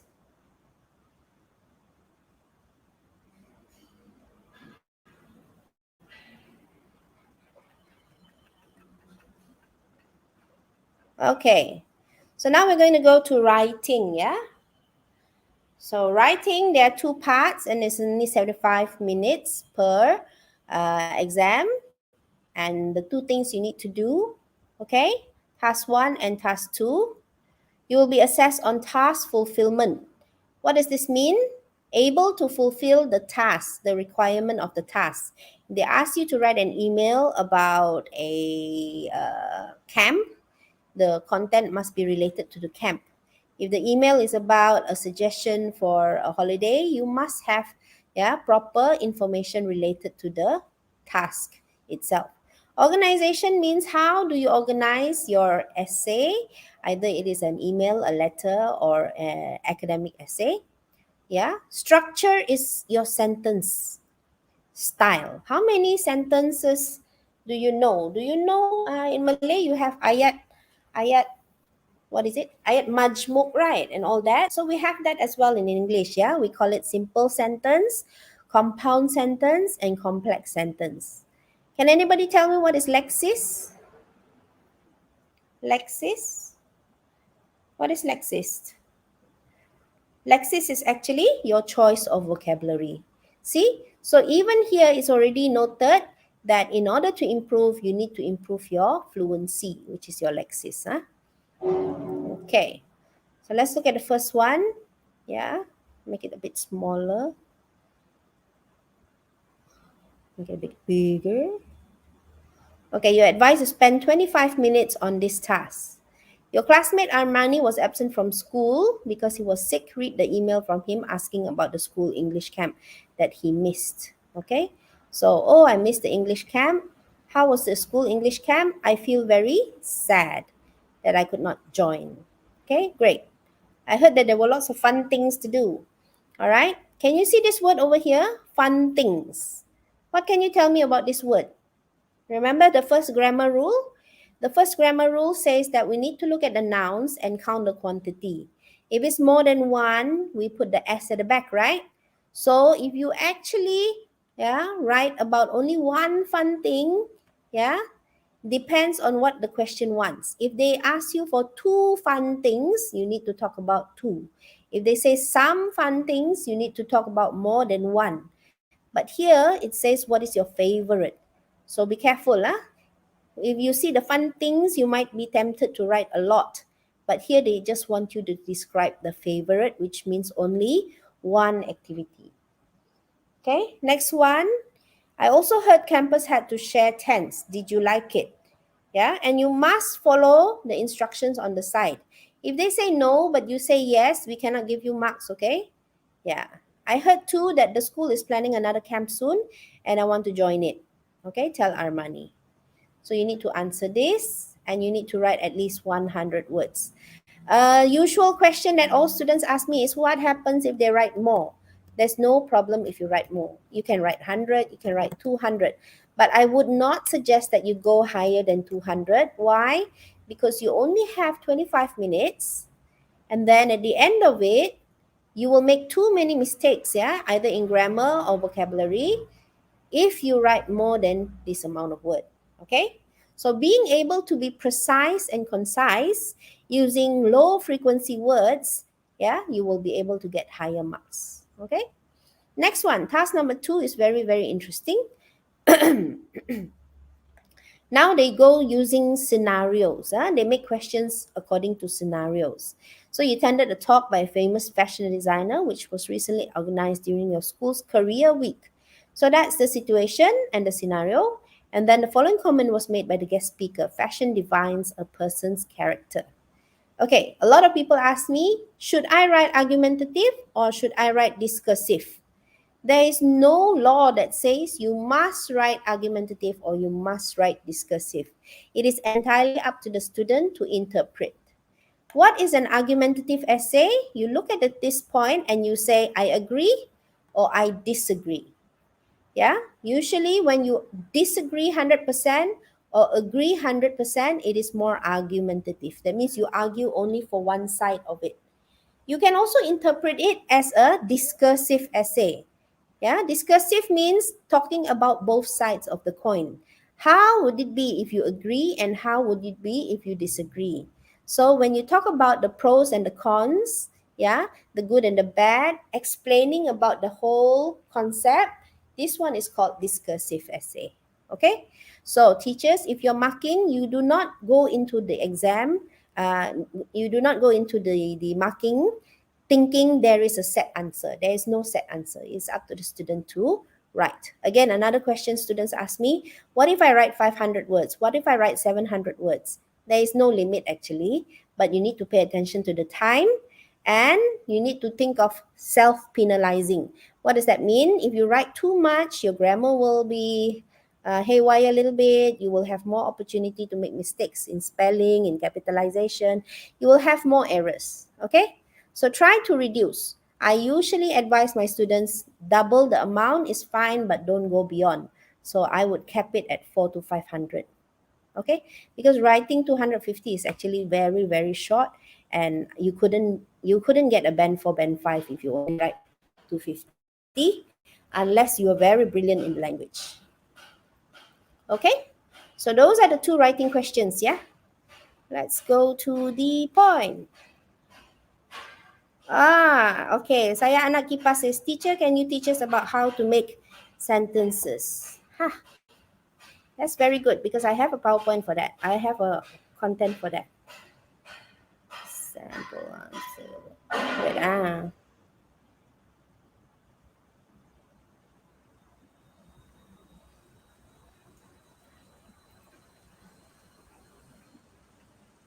Okay. So I'll teach you about writing sentences in a little while, yeah. Okay? I'm going to make this a bit bigger. It's very unclear, right?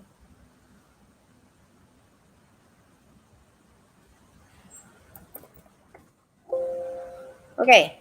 So don't worry so much about the question. I'm just going to show you sample answers. All right?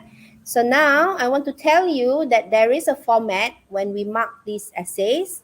I cannot say for sure whether it is really MPM punya format, but this is my format. And if you follow this format, it's very easy to mark. Okay? Number 1, you need to remember that every answer has 6 different parts.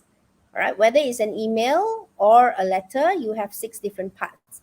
The first one is a salutation or the greetings.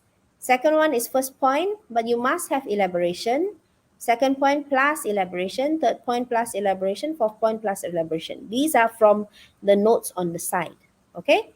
Then you have a simple closure. And then if you have all 6 parts, the students can be awarded 17 marks and above. Okay? Okay. So the question says, how is life treating you? Well, I'm quite sad. I was not able to go on a class trip. I was not well, so my mother did not allow me to go. How was the trip? And the answer should be fun. Okay, May just told me that you did some fun activities. What were the activities? You see here, activities, they want more than one. The one just now you saw, they only one favorite. So you describe. I also heard that the bus had a puncture. So you need to know that a puncture means your tire was punctured. Did you wait for a long time to get the tire fixed? So the question is, did you wait? The answer is no, because. All right. So you cannot say yes. You have to say no. Majors also told me since that the trip was so fun, they are planning to have another one. Do you think you could make time and go with me? And you need to tell Nidya. When you tell Nidya, you can agree or you can disagree, no problem, because it didn't say here yes or no. Okay? Okay, so here you have the address. And let's look whether they have the 6 parts. Salutation, greetings. Yeah, I'm doing well this lately, so the this is not grammatically correct. Okay? That's sad. I hope you're in the pink. The trip was fun. We enjoyed a lot. Yes, we did some activities such as explore the community on bikes. Yeah, it can be a ton of fun to be a tourist in a community. Can you see this one? Cohesive devices. Okay, so you get extra marks for Penanda Wacana. So make sure you include cohesive devices. We also try to do DIY upcycling project. I like upcycling because it's actually very good low frequency vocabulary. We form a group over and made sustainable toothpaste. This one also I give you extra marks. Yeah. And a recycling organizer. And for the lunch, we were having a picnic in the park. Okay, good. All right. It felt better to relax. And so on. Okay, no, because the bus driver had experience repairing the damage to the bus. Okay, good. So can you see? Every point is there plus the elaboration. Tell Nidya, the 4th point, since I arranged a trip, I will arrange time and date for you to join us this together. Okay, this sentence, although it is trying to answer the question, but do you think an orang putih, right, could speak like this? Do you think an orang putih could speak like this? Yeah, since I arranged the trip, I will arrange time and date for you to join us together. So really not a native speaker sentence, okay? So you cannot give this person band 5, yeah? Maybe next month. That one is cute because it has a question mark and this student knows how to use questions to write, okay? Okay, so what is a compound sentence? Just now, somebody asked me how to improve your sentences. You need to learn to use conjunctions. Yeah? Can everybody Google fanboys? Fanboys. Can you Google fanboys? Go back to here. What is a fanboy? Anybody can Google that? Fanboys. Try to Google. What is fanboys? Try Google Images. Very good. Faisal, you're very fast, huh? Congratulations. Are you a TESOL student somewhere? UMS ka? Okay. Awesome. So fanboys are using conjunctions for and, nor, but, or, yet, or so. And that's how you make your sentences longer. Good job. Okay. Besides fanboys, we also have, yeah, I'll make it a bit bigger. This one. How do I move this one? Okay. You can also use complex sentences, yeah, using sequence connectors or logical connectors. You can also use these words, okay? And then you can use single comma. I will marry you if you gave me £1 million. So, kita kasih terbalik the sentence. If you give me £1 million, comma, I will marry you, yeah? The man I will marry, comma, who is as good looking as Najib, comma, has promised me he will divorce Rosma first. It's just a joke, okay? Okay, so what is the point of this? These are examples of complex sentences. You use sequence connectors. You use sentences that have these. You use sentences with single comma. and you use sentences with double commas. Okay, so you can easily Google complex sentences. Try to Google using Google Images and you can learn much faster. Boleh? Boleh. Okay. So that's how to improve your sentence writing skills. This is what we call structure. Okay? All right. Oops, wrong one. So how many marks would you give this answer? Does this student answer the 6 different things? Yes. Is it very good English? Not very good English because you can still see some problems, right? Yeah. But marking is very subjective lah. For me, I would give this student 17 is the minimum because they answer all parts. I give 18. Then the syntax and the lexis, I give this amount. Okay? Okay. So look at this answer instead. You have the address, you have the date, then you have this answer. And then look at this student. She actually wrote the 3 activities, but 1 activity, 1 paragraph. Do you think this is 100 words? Wow, this student is, although the student answered the question, but this student is too ambitious because you can't write like this for 25 minutes and you're spending too much time writing the different points. Okay, so how many marks can we give this student? Do we give this student 17 as well, or is it higher? So we look at this. The choice is definitely higher than 17. They managed to fulfill the task. But this student is not a band 5, yeah, because they cannot answer within 100 words. Okay? Between 100 to 100 words, and you need to be concise and precise, then we would give band 5. So we can still give a high band 4.5, but we can't give band 5 level. But if you look at that language, looking at all her grammar, she has no grammar errors, yeah?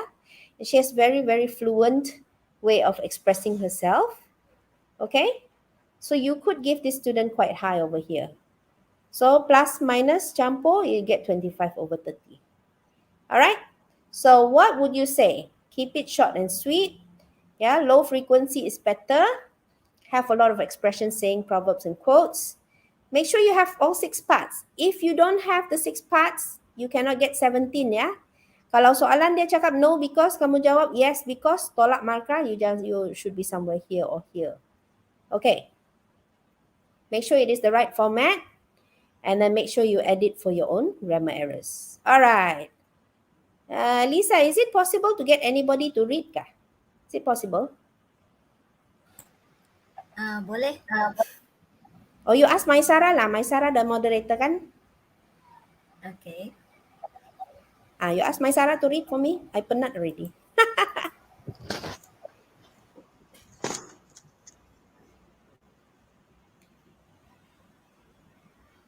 Okay, wait. Let me view it first. Okay. To Nidia, subject awesome class trip.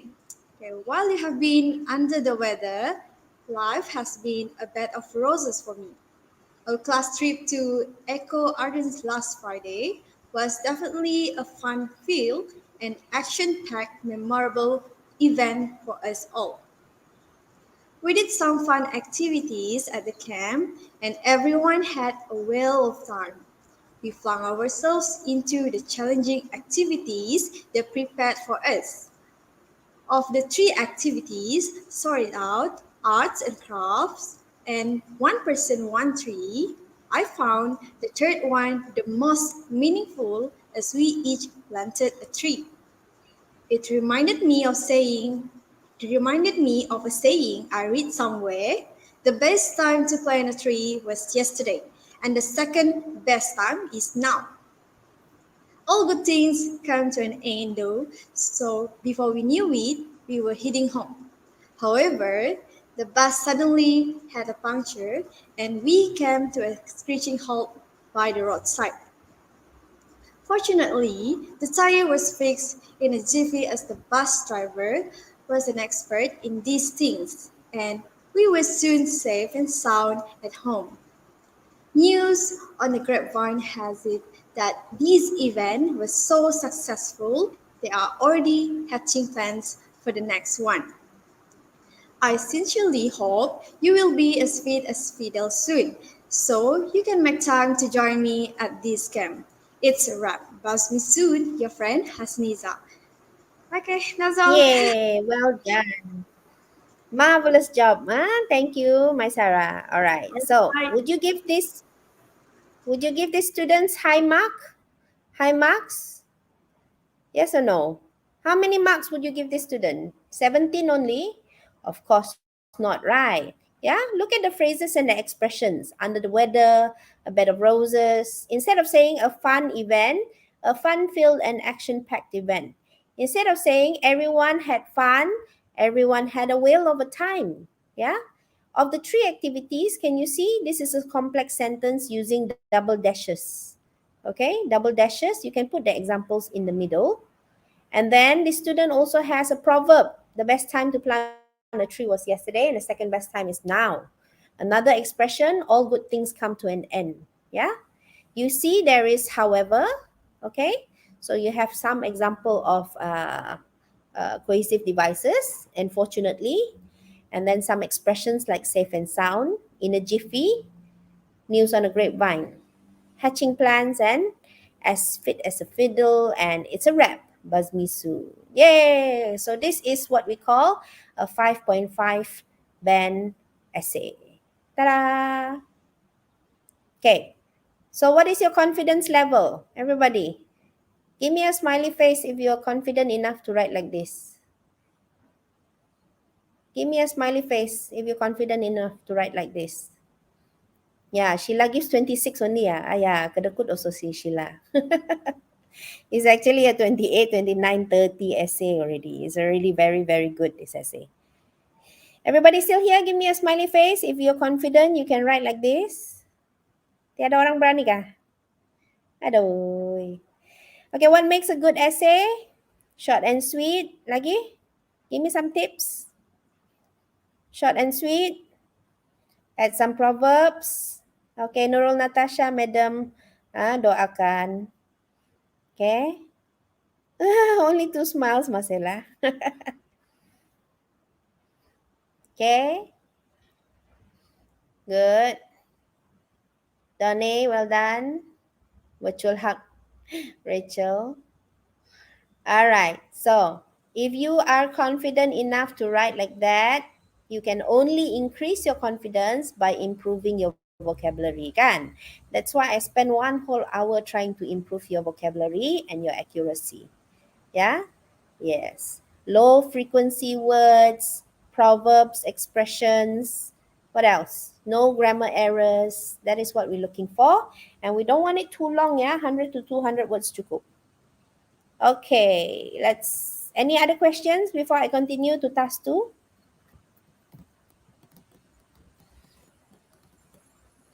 Cikgu Lisa so cute, ada flower again. No questions? Can I move on to task 2? Thumbs up if you're okay. Single thumbs up, double thumbs up. Okay. Yes, you can, Faisal, because this is an email or a letter. In a jiffy is allowed. Yeah, but don't use bad words, yeah? Yeah. No questions, Happy Sunshine? Excellent. How many people are watching now? How do I know?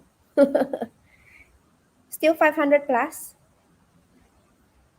Right now 418. I drop already, pengsan they all, too heavy. Okay, now I want to ask you a question. Social media has affected people's lives negatively. So how do we tackle a question like this? Yeah, I cannot comment. Biasanya I can comment. Today I can't comment. So we go back to this one and I just read it for you. Social media has affected the lives of people negatively. Okay, you attended a talk by a YouTuber which was recently organized during your school's IT fair. The following comment was made by one of the participants in the talk. Okay, so what do you do when you see a question? The first thing that you do is you need to highlight the keyword. The keyword that will make or break the case. Yeah. Make or break the case means this word, negatively. This is the word that makes the issue relevant. Okay. So the first thing you do is you highlight the most important word, and then later you need to think of 3 points. So I do the work for you. Yeah, I show you the 3 points. How has it affected your life negatively? Number 1, online scams and fraud. Okay, number 2, mental health problems. Some students kan dia tak boleh fikir begini. Dia punya 3 points begini. Cyberbullying, ya, gaming addiction, lepas tu reduce social skills. Itu saja dia punya 3 points. But if you want to get band 5, you need to think above and beyond, outside the box. Okay, make the make the box into a circle. Okay, jadi macam Squid Games pula. Make the circle into a triangle. Barulah out of the box. Alright. So, anybody knows what is dark web content? I go back here. I want to see the comment. Okay. Anybody can tell me about the negative effect of dark web? Yeah? Dark web. If you're band 5, you can explain to me what is the dark web. Band 5? Dark web? If you don't know what is dark web, you can Google. Emotional damage caused by what? You know, the dark web is where they use the Bitcoin, yeah, and they do very bad things in the internet, right? They have a discussion, they have forum about killing people, about hackers. Very good, PP. Hackers, they can even buy and sell humans, prostitution, pornography, apa lagi? They can buy and sell weapons, yeah? So you can see how social media can be used underground to do unauthorized illegal activities. Okay, good. So if you're band 6, your points must be very, very excellent, very out of this world. Okay. If you disagree, you say, no, it doesn't affect people's lives negatively. In fact, it is very positive. It can increase knowledge. It can increase networking and communication. And you can even do business. It's a platform for online business. All right. So here are the points, and you can make it an argumentative essay. Means you argue to agree or you argue to disagree. You can also make it a discursive essay where you can have both sides of the coin. You discuss both sides of the coin. All right? We'll come back to that later. So what are the tips? Find the keyword that will change the meaning of the content. Yeah? Then you need to have 3 points to agree and 3 points to disagree. So there are various ways of organizing your format. So you have intro, agree 1, agree 2, agree 3, conclusion. Intro, disagree 1, disagree 2, disagree 3, conclusion. Then you have partially. You can have 5 paragraphs also in agree 1, agree 2, and then something about disagree. Or you can have disagree 1, disagree 2, and then something about agree. You can also write 6 paragraphs. Nobody can stop you. If you like to write 6, you can write 8, you can write 10, but I don't suggest. Maximum should be 6 lah. Intro, agree 1, agree 2, then only disagree 1, disagree 2, then conclusion. Or you can have intro and then you selang-seli, agree 1, disagree 1, agree 2, disagree 2, then conclusion. But if you want to get very high band, wow, this one is for band 5.5. You need to learn to agree and disagree within the same sentence. Can you imagine that? Can you agree and disagree within the same paragraph? Yeah, that's a very high band format. Okay, so when you are doing brainstorming, you need to have at least 5 minutes, Make down a random list of facts and stats, some expressions, some proverbs. Remember, I said the proverbs, right, doesn't need to be from the ones that you memorize, okay? It can also be from quotes from famous singers, quotes from Einstein, depends on what you memorize, okay?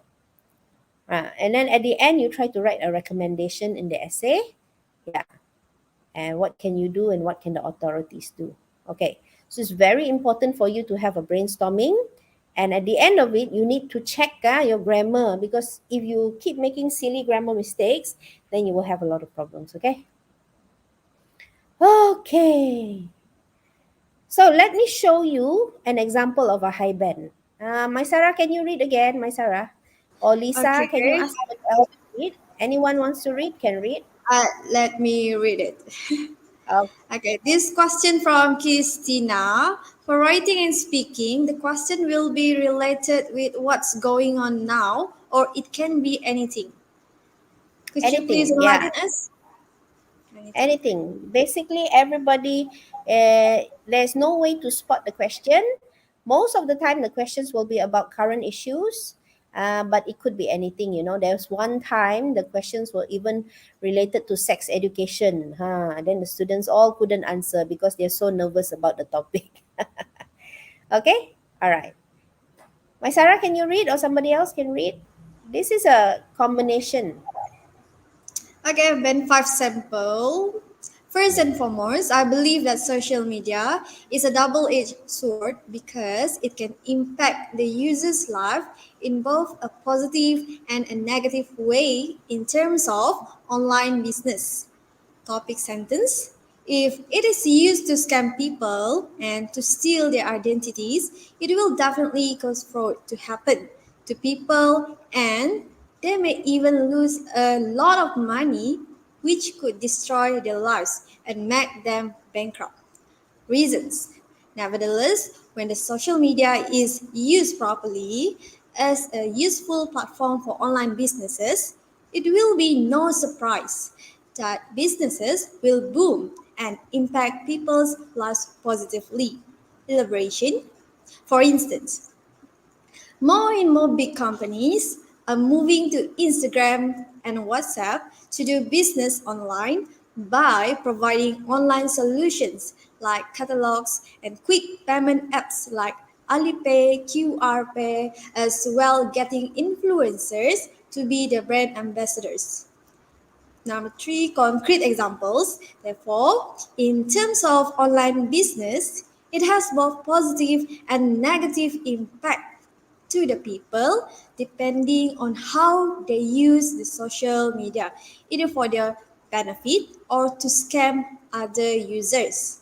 Four, Yeah. concluding sentence, topic sentence A and title. Okay, that's all. Yay, brilliant, brilliant. If I have you to assist me all the time, I'll be very impressed. Yeah, your reading skills very good, very clear and concise. Okay. All right. So topic sentence number 1, can you see? Yeah, it's actually talking about positive and negative ways. You are like debating yourself in this one paragraph. So the first part here is, yeah, the reason why it is negative and nevertheless, namun demikian. Then the second part here is why it could be positive. Then you have the concrete examples, right? Where are the concrete examples? Instagram, WhatsApp, Alipay, QR Pay. Yeah. So things that people can actually name and they can imagine. Okay, because it really exists. And then when you have a concluding sentence, it says therefore, yeah, in terms of online business, then you can have both the negative and the positive. In fact, depends on how you use it, either to benefit or to scam users. Okay, so the conclusion must be the topic sentence, which is online business, and link it to the negative impact. You see? So this is a very high level, 5 plus punya level. If you cannot do this level kan, tak apalah, no problem. Yeah, this is a very high level one. The easiest way to pass is 100% agree. Paling senang sudah tu. Yeah, if you want to disagree, 100% disagree, you need to be a little bit careful. Yeah, for example, here, right, you see, here it says laziness is the main cause of obesity. You tak boleh cakap 3 poin yang berasingan. You mesti relate balik kepada laziness. Kenapa laziness itu bukan isu? It's not laziness, but it is. It's unrelated to laziness, but it is instead. And it is little to do with laziness rather than it is, and so on. Jadi bila kamu disagree kan, dia susah sikit. It's a little bit harder. Because you need to prove why it is not laziness. You tak boleh masuk point baru without referring to laziness. So I would always suggest that if you're not very confident with the topic, it's much, much easier to just agree. If you're more confident, try to do disagree. And if you're super duper confident, you try and do partially. Partially ni banyak cara dia. Okay? Okay. There's no right or wrong answer because the students who write, it's up to them to interpret. Yeah. So if one student does argumentative and the other student does discursive, it's really not a problem. Okay. Let's look at the sample answer. In this technology-driven millennium, social media has become a major part of our lives. This is because social media is being used by everyone, all ages, such as children, teenagers, and even adults. Okay. Okay, it is often said and believed that social media gives more advantages than disadvantages. However, social media can actually be harmful and can negatively affect people's lives. People who use social media obsessively can be damaging to themselves and their lives. With that being said, using social media can negatively affect people's lives by, and then you see, point number 1, cyberbullying. Point number 2, lack of social skills, face-to-face conversations. And point number 3, it causes depression and anxiety. So this student is quite clear about her 3 points. Okay, of course it is not about dark web or anything else. That's really high level punya critical thinking points, but the points that she has are still quite good already. Okay, so does it follow the format? If you have a question, somebody I read the think there question. is one question from Happy Sunshine. Okay. Can we score high mark if we 100% agree? Can, for sure. If your fluency is very good, that means your vocabulary is really good. And if your accuracy is perfect, there's no problem if you write 3 points to agree. Yeah. Because you only required to write 250 words. Actually, even if you agree, you can get very high marks if the quality of your writing is very good and your ideas are outstanding. Okay? Okay, you just shout out the questions because I can't see the chat anymore. Okay, another question from Adzi Fikri. Is there any extra tips on how we can write a bombastic introduction? Okay, bombastic introduction. All right, you see over here, this one is called hook. Okay, so what is a hook in Malay? Is a mata kail, right? It's actually to attract your audience. Yeah, so when I was writing my book, I asked myself, how can I get the students to write better introductions? In fact, my entire book explains how to write how to write an essay from start to finish. All right, let me try and find it for a second. Tips for reading essay, spotlight on grammar. My way book.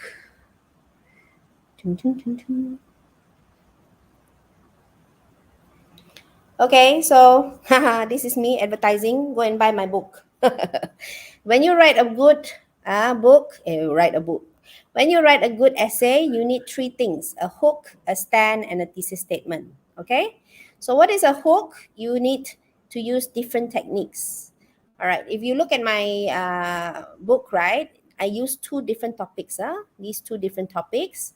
And then I give you how to start the essay. Instead of saying nowadays, bangas already, the word nowadays, you can actually start with facts or statistics. So I give you 2 examples here, and then I explain it over here. You can also start with a story, okay? So you talk about the twins. One stays in the city, one stays in the village. The one in the city is obese, the one in the village is slim, but they are twins. Genetically, they are the same. So there is a story style. Next, you have questions. You can actually ask questions. Ask 3 different questions. Then only you make a comment about the questions. This is a good technique to start. Yeah, can money buy happiness? More importantly, can money alone buy happiness? Is happiness something that can even be bought with dollars and cents? See, you can start an essay with questions. You can start an essay with examples. Maggi mee, fried chicken, pizza loaded with mozzarella cheese. These are examples of fast food. Yeah, is it causing obesity? You can start with quotes and proverbs. Some people eat to live while some live to eat. You can also start with a imagination. What if the majority of humans on this earth were categorized as obese? Yeah, okay. So this is a very good way of starting, and the conclusion is you can use facts and stats, narrative, questions, examples, quotes, proverbs, imagination, or contrast, rather than you use nowadays. Okay, so this is what is known as a hook. Yeah, attention grabber or hook. Good question. Any other questions before I continue? So you see this Okay, student a has... question. This is from Nurul Ain Hafiz, I think. Okay, what band we get if we just use simple sentence in writing? Okay, you write simple sentences, but you have good organization. Your points are basic, but you tried your best, right? Huh? So this is when we look at the table. Let me show you the table. Yeah. If you have answered everything, okay, you can get somewhere here. 40 marks for fulfillment. Yeah. And 40 marks for your grammar and language. So basically, if you make a lot of grammar errors and if your fluency, your vocabulary is very, very basic, you will be somewhere here saja. Okay? That's how many marks you can get lah. Yeah. Either you are mid, low or high. Task fulfillment means the quality of your points. Okay? Okay. So you can still pass, no problem. Pass is 3.5. Yeah, good is 4, 4.5, and then 5, 5.5 is actually like orang putih style. This one, band 1, band 2, this one is alien, okay? Alien who can't speak English, totally almost zero English. So again, you ask me, can you get 0 band 1? I guarantee you 99.9% 0 band 1. Unless they are alien. Any more questions? Okay, another question coming in from Marina Mujad. For the saying or quote, should we credit it to the owner, or we can just say that we read it some way? Yes, you can say, according to a saying that I heard, according to a popular saying. If you cannot really remember who is it from, no problem. But if you can remember, you say, according to Bruno Mars, yeah, according to Einstein, boleh lah. But if there's no according to, no problem. Just say the phrase and try to relate it. Okay? Okay, so now you see, this student has, yeah, a hook, okay? This student has a stand, and then after that, this student has the 3 points. This is what we call thesis statement, okay? And inside the thesis statement, you can see that there are 3 points. Boleh, you see? Even this student, 3 point to agree saja pun dia boleh dapat markah tinggi juga because they are well explained, elaborated, and justified. Okay, so the format is important. Try to remember. This is what we call topic sentence. First and foremost, social media such as Instagram and Twitter causes cyberbullying. Jadi this is the topic sentence. This is the explanation. This is because, yeah, this will ultimately blah, blah, blah, explanation. After that, you have examples. For example, okay, look at this. A teenager who is cyberbullied receives offensive comments about themselves. Thus, this will take a toll on their mental health, blah, blah, blah. For me, although this student was trying to give example, but actually this is not an example, isn't it? This is more explanation. So if you want to give a concrete example, who would you give as a person who kena cyberbully? Do you know anybody recently? You remember the gymnast for the Olympics, Farah? Yeah, she actually represented Malaysia to the Olympics in Tokyo, isn't it? But if you look at her social media and everybody trying to put her down for her dressing, isn't it? They're telling everyone that she's too sexy. Yeah, there's also a person in Kelantan who told her that she's a keling, I think. It's very degrading, isn't it? Racist. So being cyberbullied, right, will cause a lot of harm. Okay. See how social media can cause cyberbullying. So for me, I would put there the girl's name. Or you just say there is a badminton player who was called Keling, and Farah was embarrassed about Farah was made fun of with the sexy clothes that she wears for her gymnastics. Siapa lagi? How about Sally? Yeah, they commit suicide. Oh, see? Okay? So you need to have concrete examples. And the last part is that you need to have a concluding sentence. All right? In short, social media affects people's lives negatively. This is the topic, tajuk besar, and then you need to combine it with the tajuk kecil, cyberbullying. Then your concluding sentence is correct. Most of my students, dia punya problem, biggest problem is this one. dia punya concluding sentence lain-lain, tiada kaitan. So try to focus. You need to combine the big topic with the small topic. Okay? So it says here, combine the sentence A with the essay title. Okay. All right. Another thing that I want to teach you is how to control the power of your language. Yeah. So if you say people do not socialize amongst each other, yeah, especially if they're in the same room, how do you know that every person in the same room do not socialize? How do you know? Everybody. You cannot use strong phrases. So you need to change to often, yeah, may likely, will likely, it is possible. So use sentences like this one. Usually do not socialize, may not be very sociable, most likely to not be sociable. Ya, jangan kamu buat ayat yang terlalu kuat lah. This one, the strength of the sentence is too long and it will make it unbelievable and it's called a sweeping statement. Okay? This person always used to, for example, very low class, change to illustrate. Yeah? How do you know you do not communicate? You do not spend time. Are you sure? And again, the same problem for this student. Dia punya example tu is just more explanation. It's not really a concrete example. See, when I mark essay, I tulis sana, where is the concrete example? Have you done it before in your own family gathering? You sit there with your brothers and sisters and you play PUBG instead of talking to your parents and your grandparents. You put there lah as your example. Okay. Okay, in short, change to ergo, obsessively using social media negatively, will cause them to have lesser interaction. So this is a good conclusion. So what is a good conclusion again? You need to have the topic sentence plus with the title. Baru ngam. Okay? Lastly, and then the third point, prone to depression and anxiety. This prone to, I like the word prone because this is a very low frequency word. I will give bonus marks for this one. And then the explanation, okay? And then every time using, for instance, for example, change, use better quality one as an exemplification, all right? You see, the control the quality of the strength of the sentence will often feel depressed. Tidak semestinya everybody will feel depressed, right?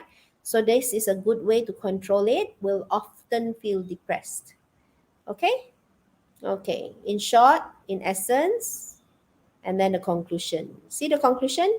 To recapitulate is better than in conclusion. So if you look at her phrases that she uses, quality of her phrases kan, phrases is this one Lexis dia tidak begitu tinggi, somewhere here. 3.5 saja. Dia punya grammar dia and sentence structure dia cantik. But her quality of vocabulary not so high. So you don't want to give too low. You shouldn't give her 3. You should give her somewhere between here and here lah. Okay, is it the essay well organized? Actually, it's quite well organized. So you can give her somewhere low band 4, somewhere here. So again, giving marks is very subjective. Different teachers have different way of giving marks. But if you look at the whole essay, you ask yourself, did she answer the question? Yes, because her 3 points are very related. Did she explain using good elaboration and concrete examples? Yes, but not like a native speaker. So you cannot give band 5. Okay? Did she make grammar mistakes and was her choice of vocabulary very good? It was not bad. Some of it were repetitive, not very good. But it wasn't bad. In conclusion, it's still a way of concluding. So you can't give this one lah. This one is not good because a very basic vocabulary. So how many marks would you give this student? Would you give her a band 4 or a band 3.5 or band 4.5? So again, I want to explain to you that my school, this one semua tiada. My school, all the students here until here. Brilliant. And I have 6 students that reach this level. Canggih. And I don't mind they didn't reach this one because this one is like orang putih level. Yay. So how many marks would you give this student? Just give a wild guess. Would you give this student Middle band 4, maybe I would give somewhere there. Okay, maybe 40 marks or 45 marks. Yeah, between band 4 and band 4.5. Okay, finish. Now we have speaking left. We have 20 minutes for speaking. Band 4, band Okay, thank 4.5. you. Good. Yeah. PP. Actually, we have some This- questions. Yeah, we answer Well, question first. okay, this is Brian from. Robert. Are you going to read or me, Richard? You read lah. You read. I answer. Okay. Okay, this is from Sky. My teacher told me I have the potential to get band 5, but she said I need to lessen my grammatical errors. Did teacher have any tips to improve my grammar for writing? Yes. Number 1, go and learn my grammar formula. Number 2, you need to go and buy my grammar book, my MUET My Way book, because the first chapter is all about grammar. Number 3, if you don't want to buy the book, it's okay. You go to Coursera, Cousera, and you can download free courses. Coursera, Coursera. You can download any free courses from planting, agriculture to Excel. You can also do English proficiency. Okay, so you need to go and improve your grammar. All right, but the fastest way is the grammar section in my new book. Yay! Okay. Sky says that Related to your book, another student or participant said, where can I buy the book? Okay. you go to Shopee and then you type MUET My Way. It will come out instantly. Apa lagi? Like promotion saja. Okay, next. Zuli Happy. Madam, when we not use our idiom, how much marks we get? I think this student is saying When you use or when you don't use? When you don't use, if you don't use the idioms, yeah, you just won't get higher marks for your lexis lah. Your lexis is your vocabulary. Yeah, but you try to put more lah, so that people will know that you are very fluent in the language. Okay, what else? I saw Brian had one question about contraction. The contraction one, you're not allowed to use contraction unless it is the letter or the email lah. Letter and email, you can be less formal, but in the essay, academic essay, cannot. Okay? Yeah, Okay, that's the one. Contractions. from Contractions are like Rachel. don't and can't. If you Okay, want to question enter a from good university. Rachel. Madam, can you hear Yeah, me? you read. Okay. Yeah. From Rachel, what band we should at least get if we want to enter good university? Okay, if you want to enter the university, band 3 also you can enter already. It doesn't really matter what you get, but to graduate, that's the difference. Yeah, if you want to take a TESOL course, you need band 4 to enter, band 5 to exit. Okay, that means you need to graduate with a band 5 at least. But for all the other courses, I think you only need high bands for medicine, for psychiatry, for international relations, for law. Yeah, and all the science-based lah, chemical engineering and all that. You need band 4 and above. Okay? Do we have time for speaking or not? Mau habis masa already this?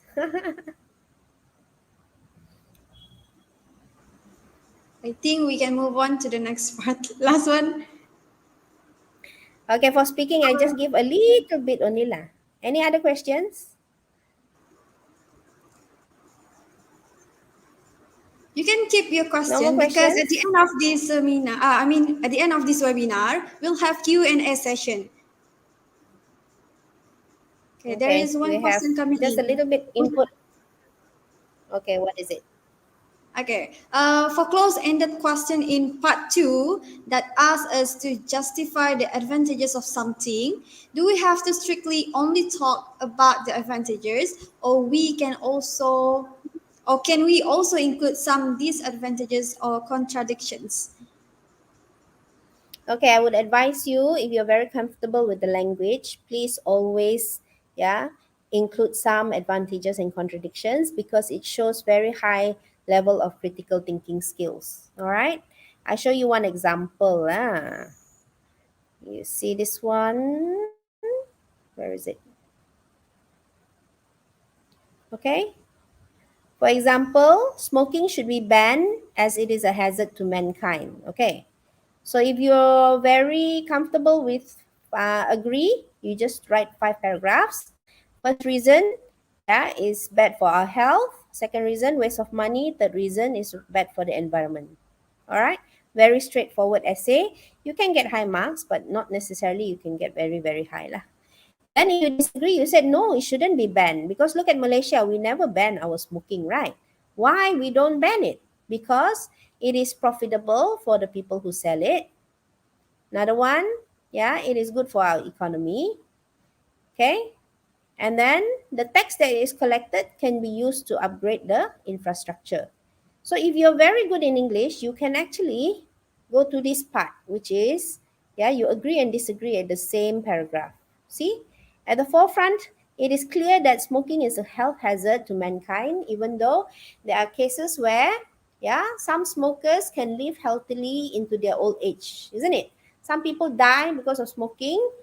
Some grandmothers, grandfathers can smoke until they are 80, 90 years old. This is another one. Okay. It should be banned because it was waste of money. But if you look at the bigger picture, conversely, if you look at the bigger picture, it stimulates the economy and increases profit due to high sales. You see how you can agree and disagree with yourself within the paragraph. All right. And the last one is talking about the right to choose. Maybe you can say it causes pollution, but there's a lot of other reasons why pollutions occur, such as the smoke from the factory and also the vehicles, which is more than the smoke from cigarettes. Okay, so it all depends on how you argue. How to plan and brainstorm ideas. There, I show you just now this thing. When you start your essay, the first thing that you do is you highlight where is the main word that will make or break the case. The second thing you do is you come up with 3 points for agree and 3 points for disagree. The third thing that you do is you decide how you want to organize your essay. The fourth thing you need to do is you make a list of your statistics and your facts or your proverbs, expressions, idioms, and so on. And the last thing you do is prepare a recommendation. This one, all you can do, you must do within 5 minutes. That is how you brainstorm.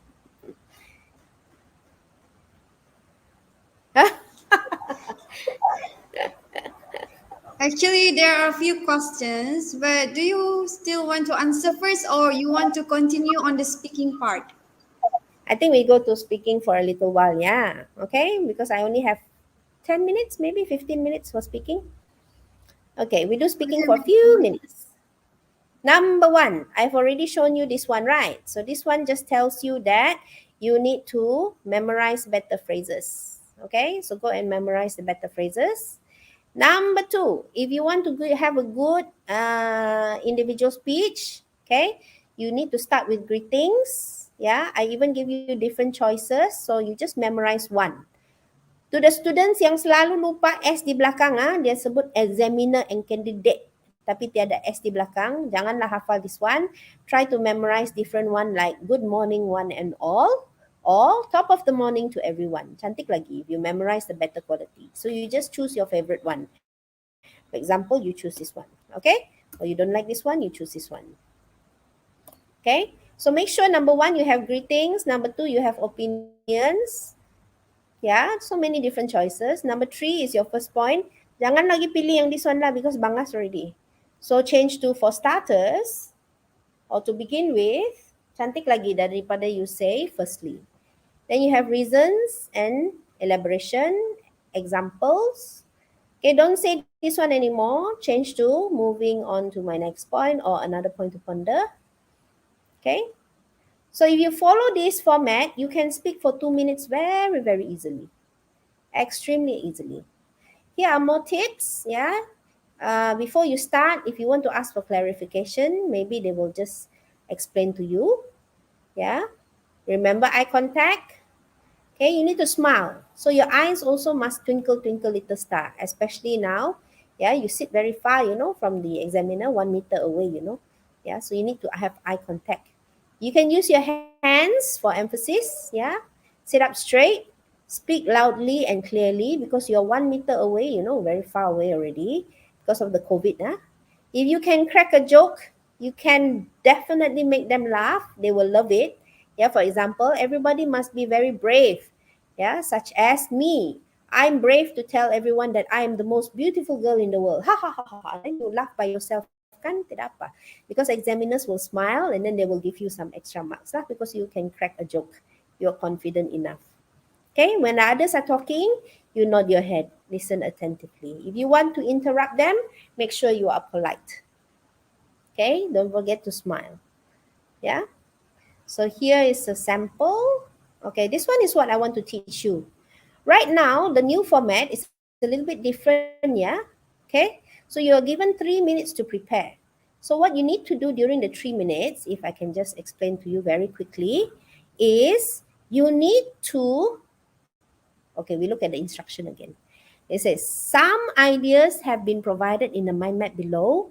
You may use these ideas or, this is the one that I want you to remember, come up with your own ideas. If you want to get high band 4, band 5, you need to have your own ideas.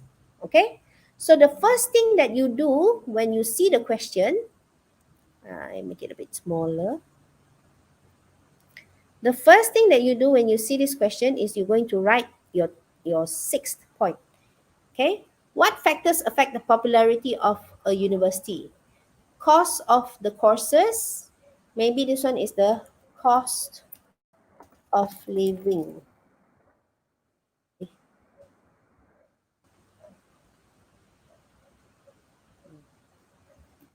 Cost of living. So this is the 6th point.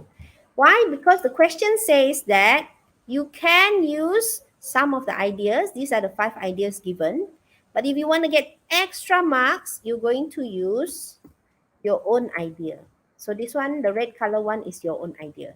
The second thing that you do is you do ranking. For you, which is the most important that affects the popularity of a university? For me, I think the most important one is the track record. Yeah, I would rather go to University Malaya rather than a university that has no track record. I want to go to a famous university, yeah, because the academic is proven. So the second one, I think location is very important. Okay. The third one is the cost of the course. The fourth one is the resources. Do they have a good library? Do they have a good laboratory? Then the fifth one is maybe the cost of living. Mahal or not? Okay, to live there. Then the sixth one is like this. Okay, can you see? Now you have done the ranking, right? You can write your notes. So which one do you write your notes first? Number 1, you write for this one. Why this is the best point. Number 2, you actually write why this is the last point. 3 point. Buat dia punya cakar-cakar sini. You write your notes here. So basically you write for number 1, you write for number 6, and if you have more time, you write for number 2. So I'm going to change this. 6. 162. Okay. So this is the formula. Why number 6 is the least favorite choice. Okay. So do you understand what I'm trying to say? You only have how many minutes? 3 minutes saja, and you need to decide. Okay. What is the new point? Point number 6. And then after that, you do ranking. 1, 2, 3, 4, 5, 6. Lepas tu, you buat nota for number 1. Why is it the best one? You buat nota for number 6. Why is it the worst one? If you still have time, you buat nota for number 2. That's why the formula is 162. Okay. So, these are the samples. If we do a speaking workshop, then we go through the samples. Yeah. And in my book, you can actually find all the phrases that you can use for agreeing. So the language keeps changing, but the skill is the same. You need to learn to agree, to disagree, to interrupt, to question. Yeah, to counter argue is the most important one. Yeah, you need to listen to your friends first. Ini yang paling susah untuk diajar, untuk dibelajar. You need to agree with your friend and give a reason. Baru you can masuk your point. However, you need to say, yes, you have a point because you need to comment about your friend's point. Then only you can talk about your own ideas. Yeah. So this one counter argument, this is the hardest thing but the most important thing to teach. Okay. For very kindergarten level, mari saya kasih besar sikit. For very kindergarten level, you say we all agree. For high level, you say it is unanimous. Sebutan dia cantik tu. It is unanimous. Most of us agree, 3 people. It is an almost unanimous decision.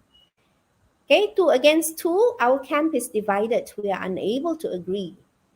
Okay, if all of you are donkeys, don't want to agree, then you say lah, we are still undecided.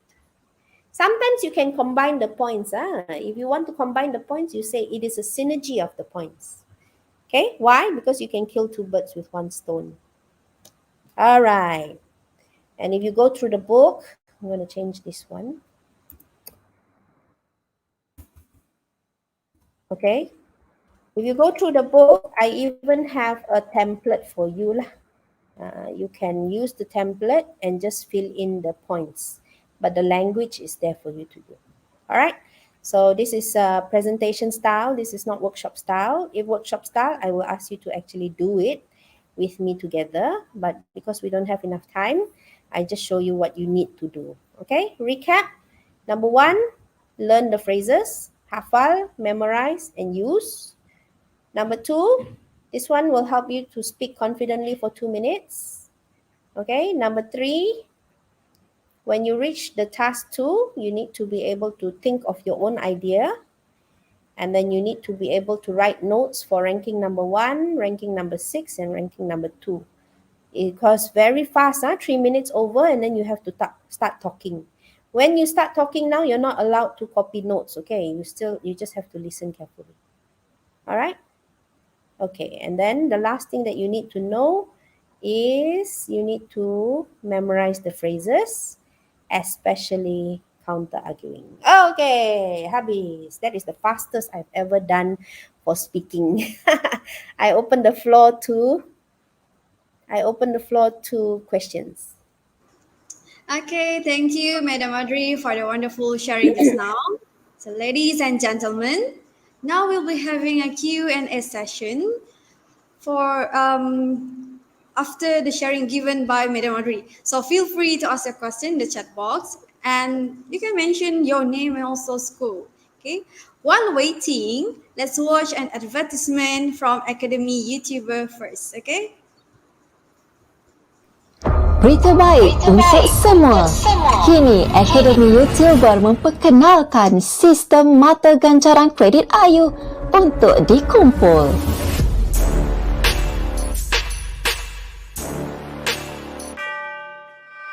Jom ikuti kelas tuition live Ayu untuk mengumpul kredit Ayu dan berpeluang menebus hadiah-hadiah yang menarik. Hadiah bernilai lebih RM10,000 disediakan secara percuma untuk pelajar seluruh Malaysia. Apa tunggu lagi? Tebus ganjaran hebat ini sekarang. Layari www.academyyoutuber.com untuk maklumat lanjut. Okay, we can see some questions in from the chat box. So the question is from you, Frasia Wajah. For speaking part, can we mix American accent with British accent? Better to use British accent than American accent because American accent sounds very informal. It's not wrong, but try not to mix, okay? Yeah. Okay, next question. Okay, Pai. How to use have been, had been, and has been?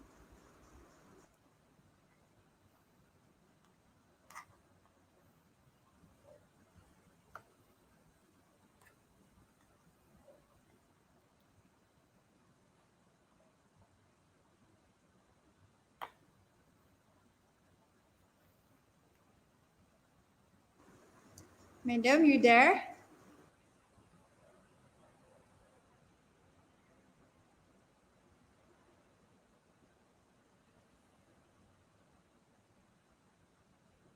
I can't hear anything. Did you ask a question? Which one is it? How to use have been, had been, and has been. Okay, I already showed it just now, but we just go recap balik to spotlight on grammar. See? If you use been, that means it is ayat songsang. Okay? So he has planted the tree has been planted by him. If it happened yesterday, they had planted the trees had been planted by them yesterday. Okay? So you remember that been is actually songsang. Someone planted the tree and the tree has been planted. Begitulah. Next. Okay, next, Eva. Hello, madam. My name is Eva from SMK Muara Tuang Kota, Samaran, Sarawak. I want to ask how to keep cool while speaking in front of examiner. I feel nervous actually. Okay, so number one, you need to write as many notes as possible. Focus on your notes. And if you're talking and you want to look in their, for eye contact, don't look into their eyes, you look into the forehead. Just look at their forehead when you're talking so that you don't really look at them, but it looks like you're looking at them. Okay? If you're nervous, don't hold the paper, put your hands on the table. Yeah? And then you can use your hand a little bit to express yourself. More importantly, if you have more preparation, more notes, you will speak more confidently. All right? Okay, a question from Christina. What if our contents is exactly the same with other candidates? Do our mark will be reduced? No. Doesn't matter what content you have. This is a language examination. We are going to mark you mostly for language. Okay, so it's okay if you have the same content. Everybody explains it in a different way. The most important part is you must have concrete examples. Yeah, you use real name of people, of places, yeah, real events to justify your points, and make sure at the end of every body paragraph you have a concluding sentence. Try to be organized, try to have very good accuracy, which is your grammar, and very wonderful, excellent fluency, which is your vocabulary. Okay. Next, Zafa Alia. How to organize our main points in speaking part 1 and 2. Sometimes students use examples as the main points. For speaking part 1, they just need to learn to brainstorm 3 main points.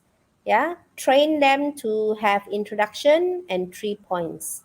And for every point, go through the topic sentence, the body, which is the reasons and examples, finally a concluding sentence. If you always train them to do that, they will be better able to explain. Actually, I have a pyramid. Wait, I don't know if I can find the pyramid. Never mind. Ask the next question. And there's no problem using examples as the main point. It's up to the students how they want to justify. Okay, so if they use example, don't get angry with them lah. No problem actually. Okay, next, Nurul Ain Hafiz. Madam, how if all the group is out of the topic on the group discussing? I believe discussion. The examiner will correct us. No, the examiner will never correct you. The examiner will just listen and write notes. And even if you're out of topic, don't worry, because content is just one part of the marks. Most of the marks comes from the language, from your confidence, your ability to interact with other students, which is your communication skills. So even if you're out of topic, we will still be able to give you marks for the quality of your language. So don't panic. There is no right or wrong answer in speaking, because every answer, as long as it is well justified,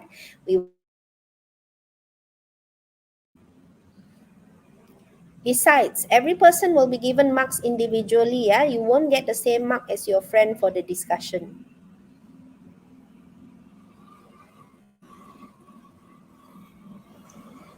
Okay, next from Wan Muhammad Faisal. During speaking tests, if we cannot cooperate well with other candidates, like always argue with each other's point and cannot come with a conclusion, do our marks will be deducted?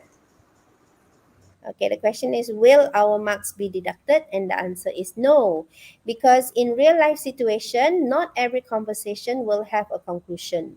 So to argue with each other, that it actually shows critical thinking skills, because you are not easily influenced by your friend and you have your own point of view, and you might be very confident and stick to your own point of view. So you need to try to find a way to express your views without being rude.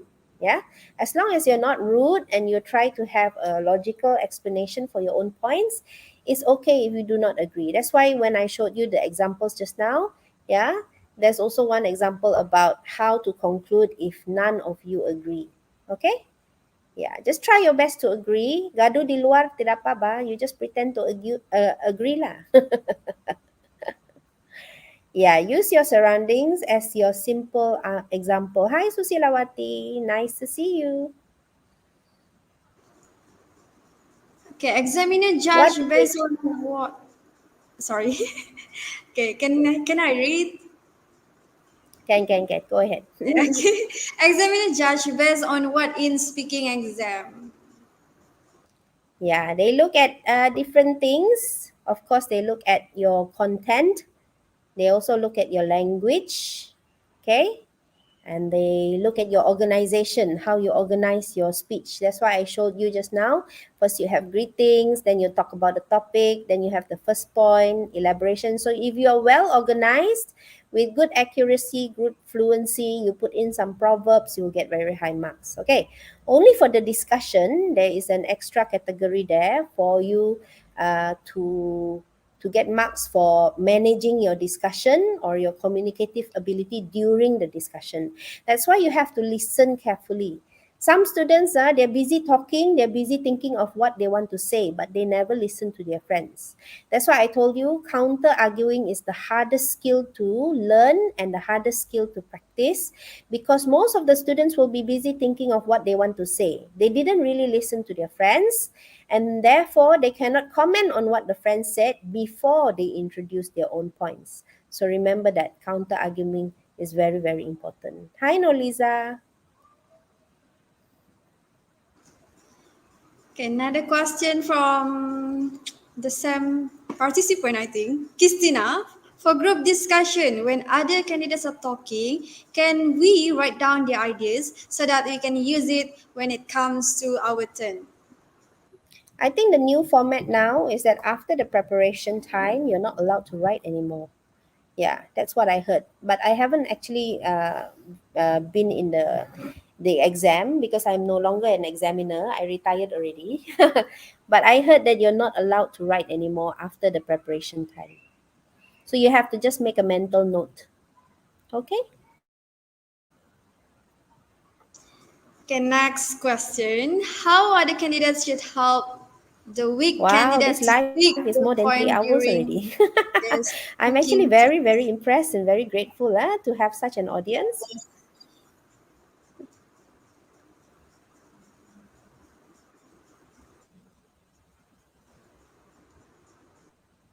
I think I have slow internet connection right here. Can you hear me?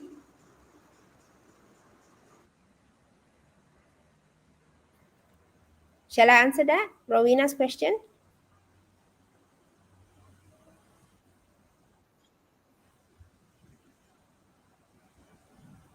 Okay.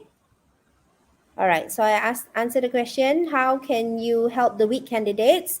You need to ask them questions. How about you? What do you think, candidate B? If the candidate didn't say much, right? Or you can help the candidate by rephrasing what they said. So candidate say, I think, like that, right? So you just interrupt, excuse me, what I think you're trying to say is, and then you try to summarize what the weak student is trying to say. So never let the poor weak student go, that's very cruel, okay? And it shows that you didn't try to have good teamwork. Yeah. So try to anticipate what your friend is saying, make a summary of it, and then if you can help them, you will actually get higher marks for your ability to communicate in discussion. Okay?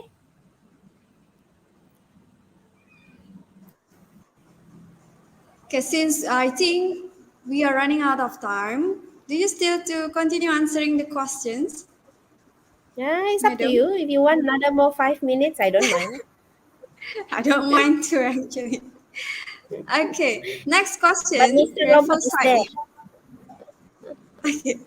The question is, do we wear face masks during the speaking test? I'm afraid that when I try to speak out my point, the examiners and friends cannot hear me clearly.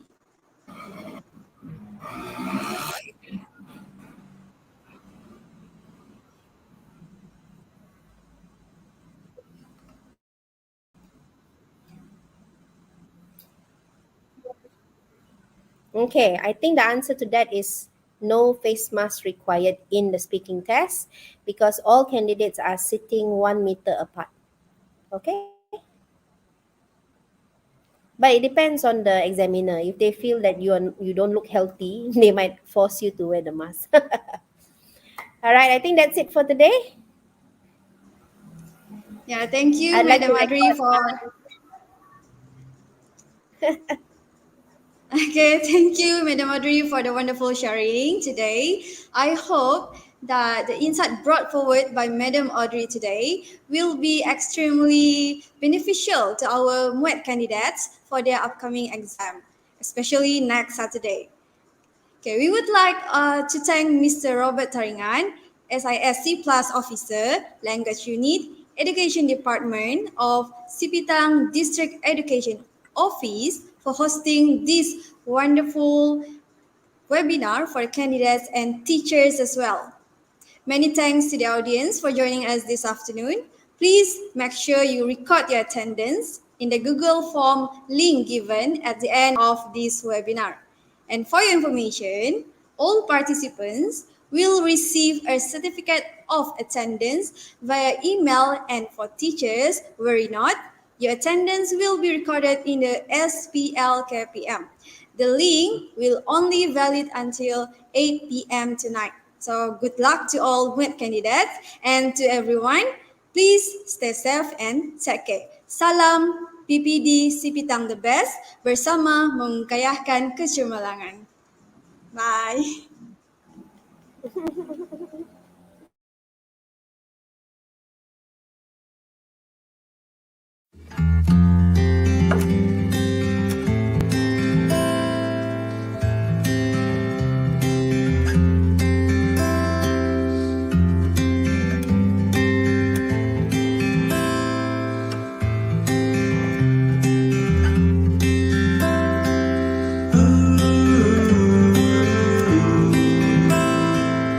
Ooh.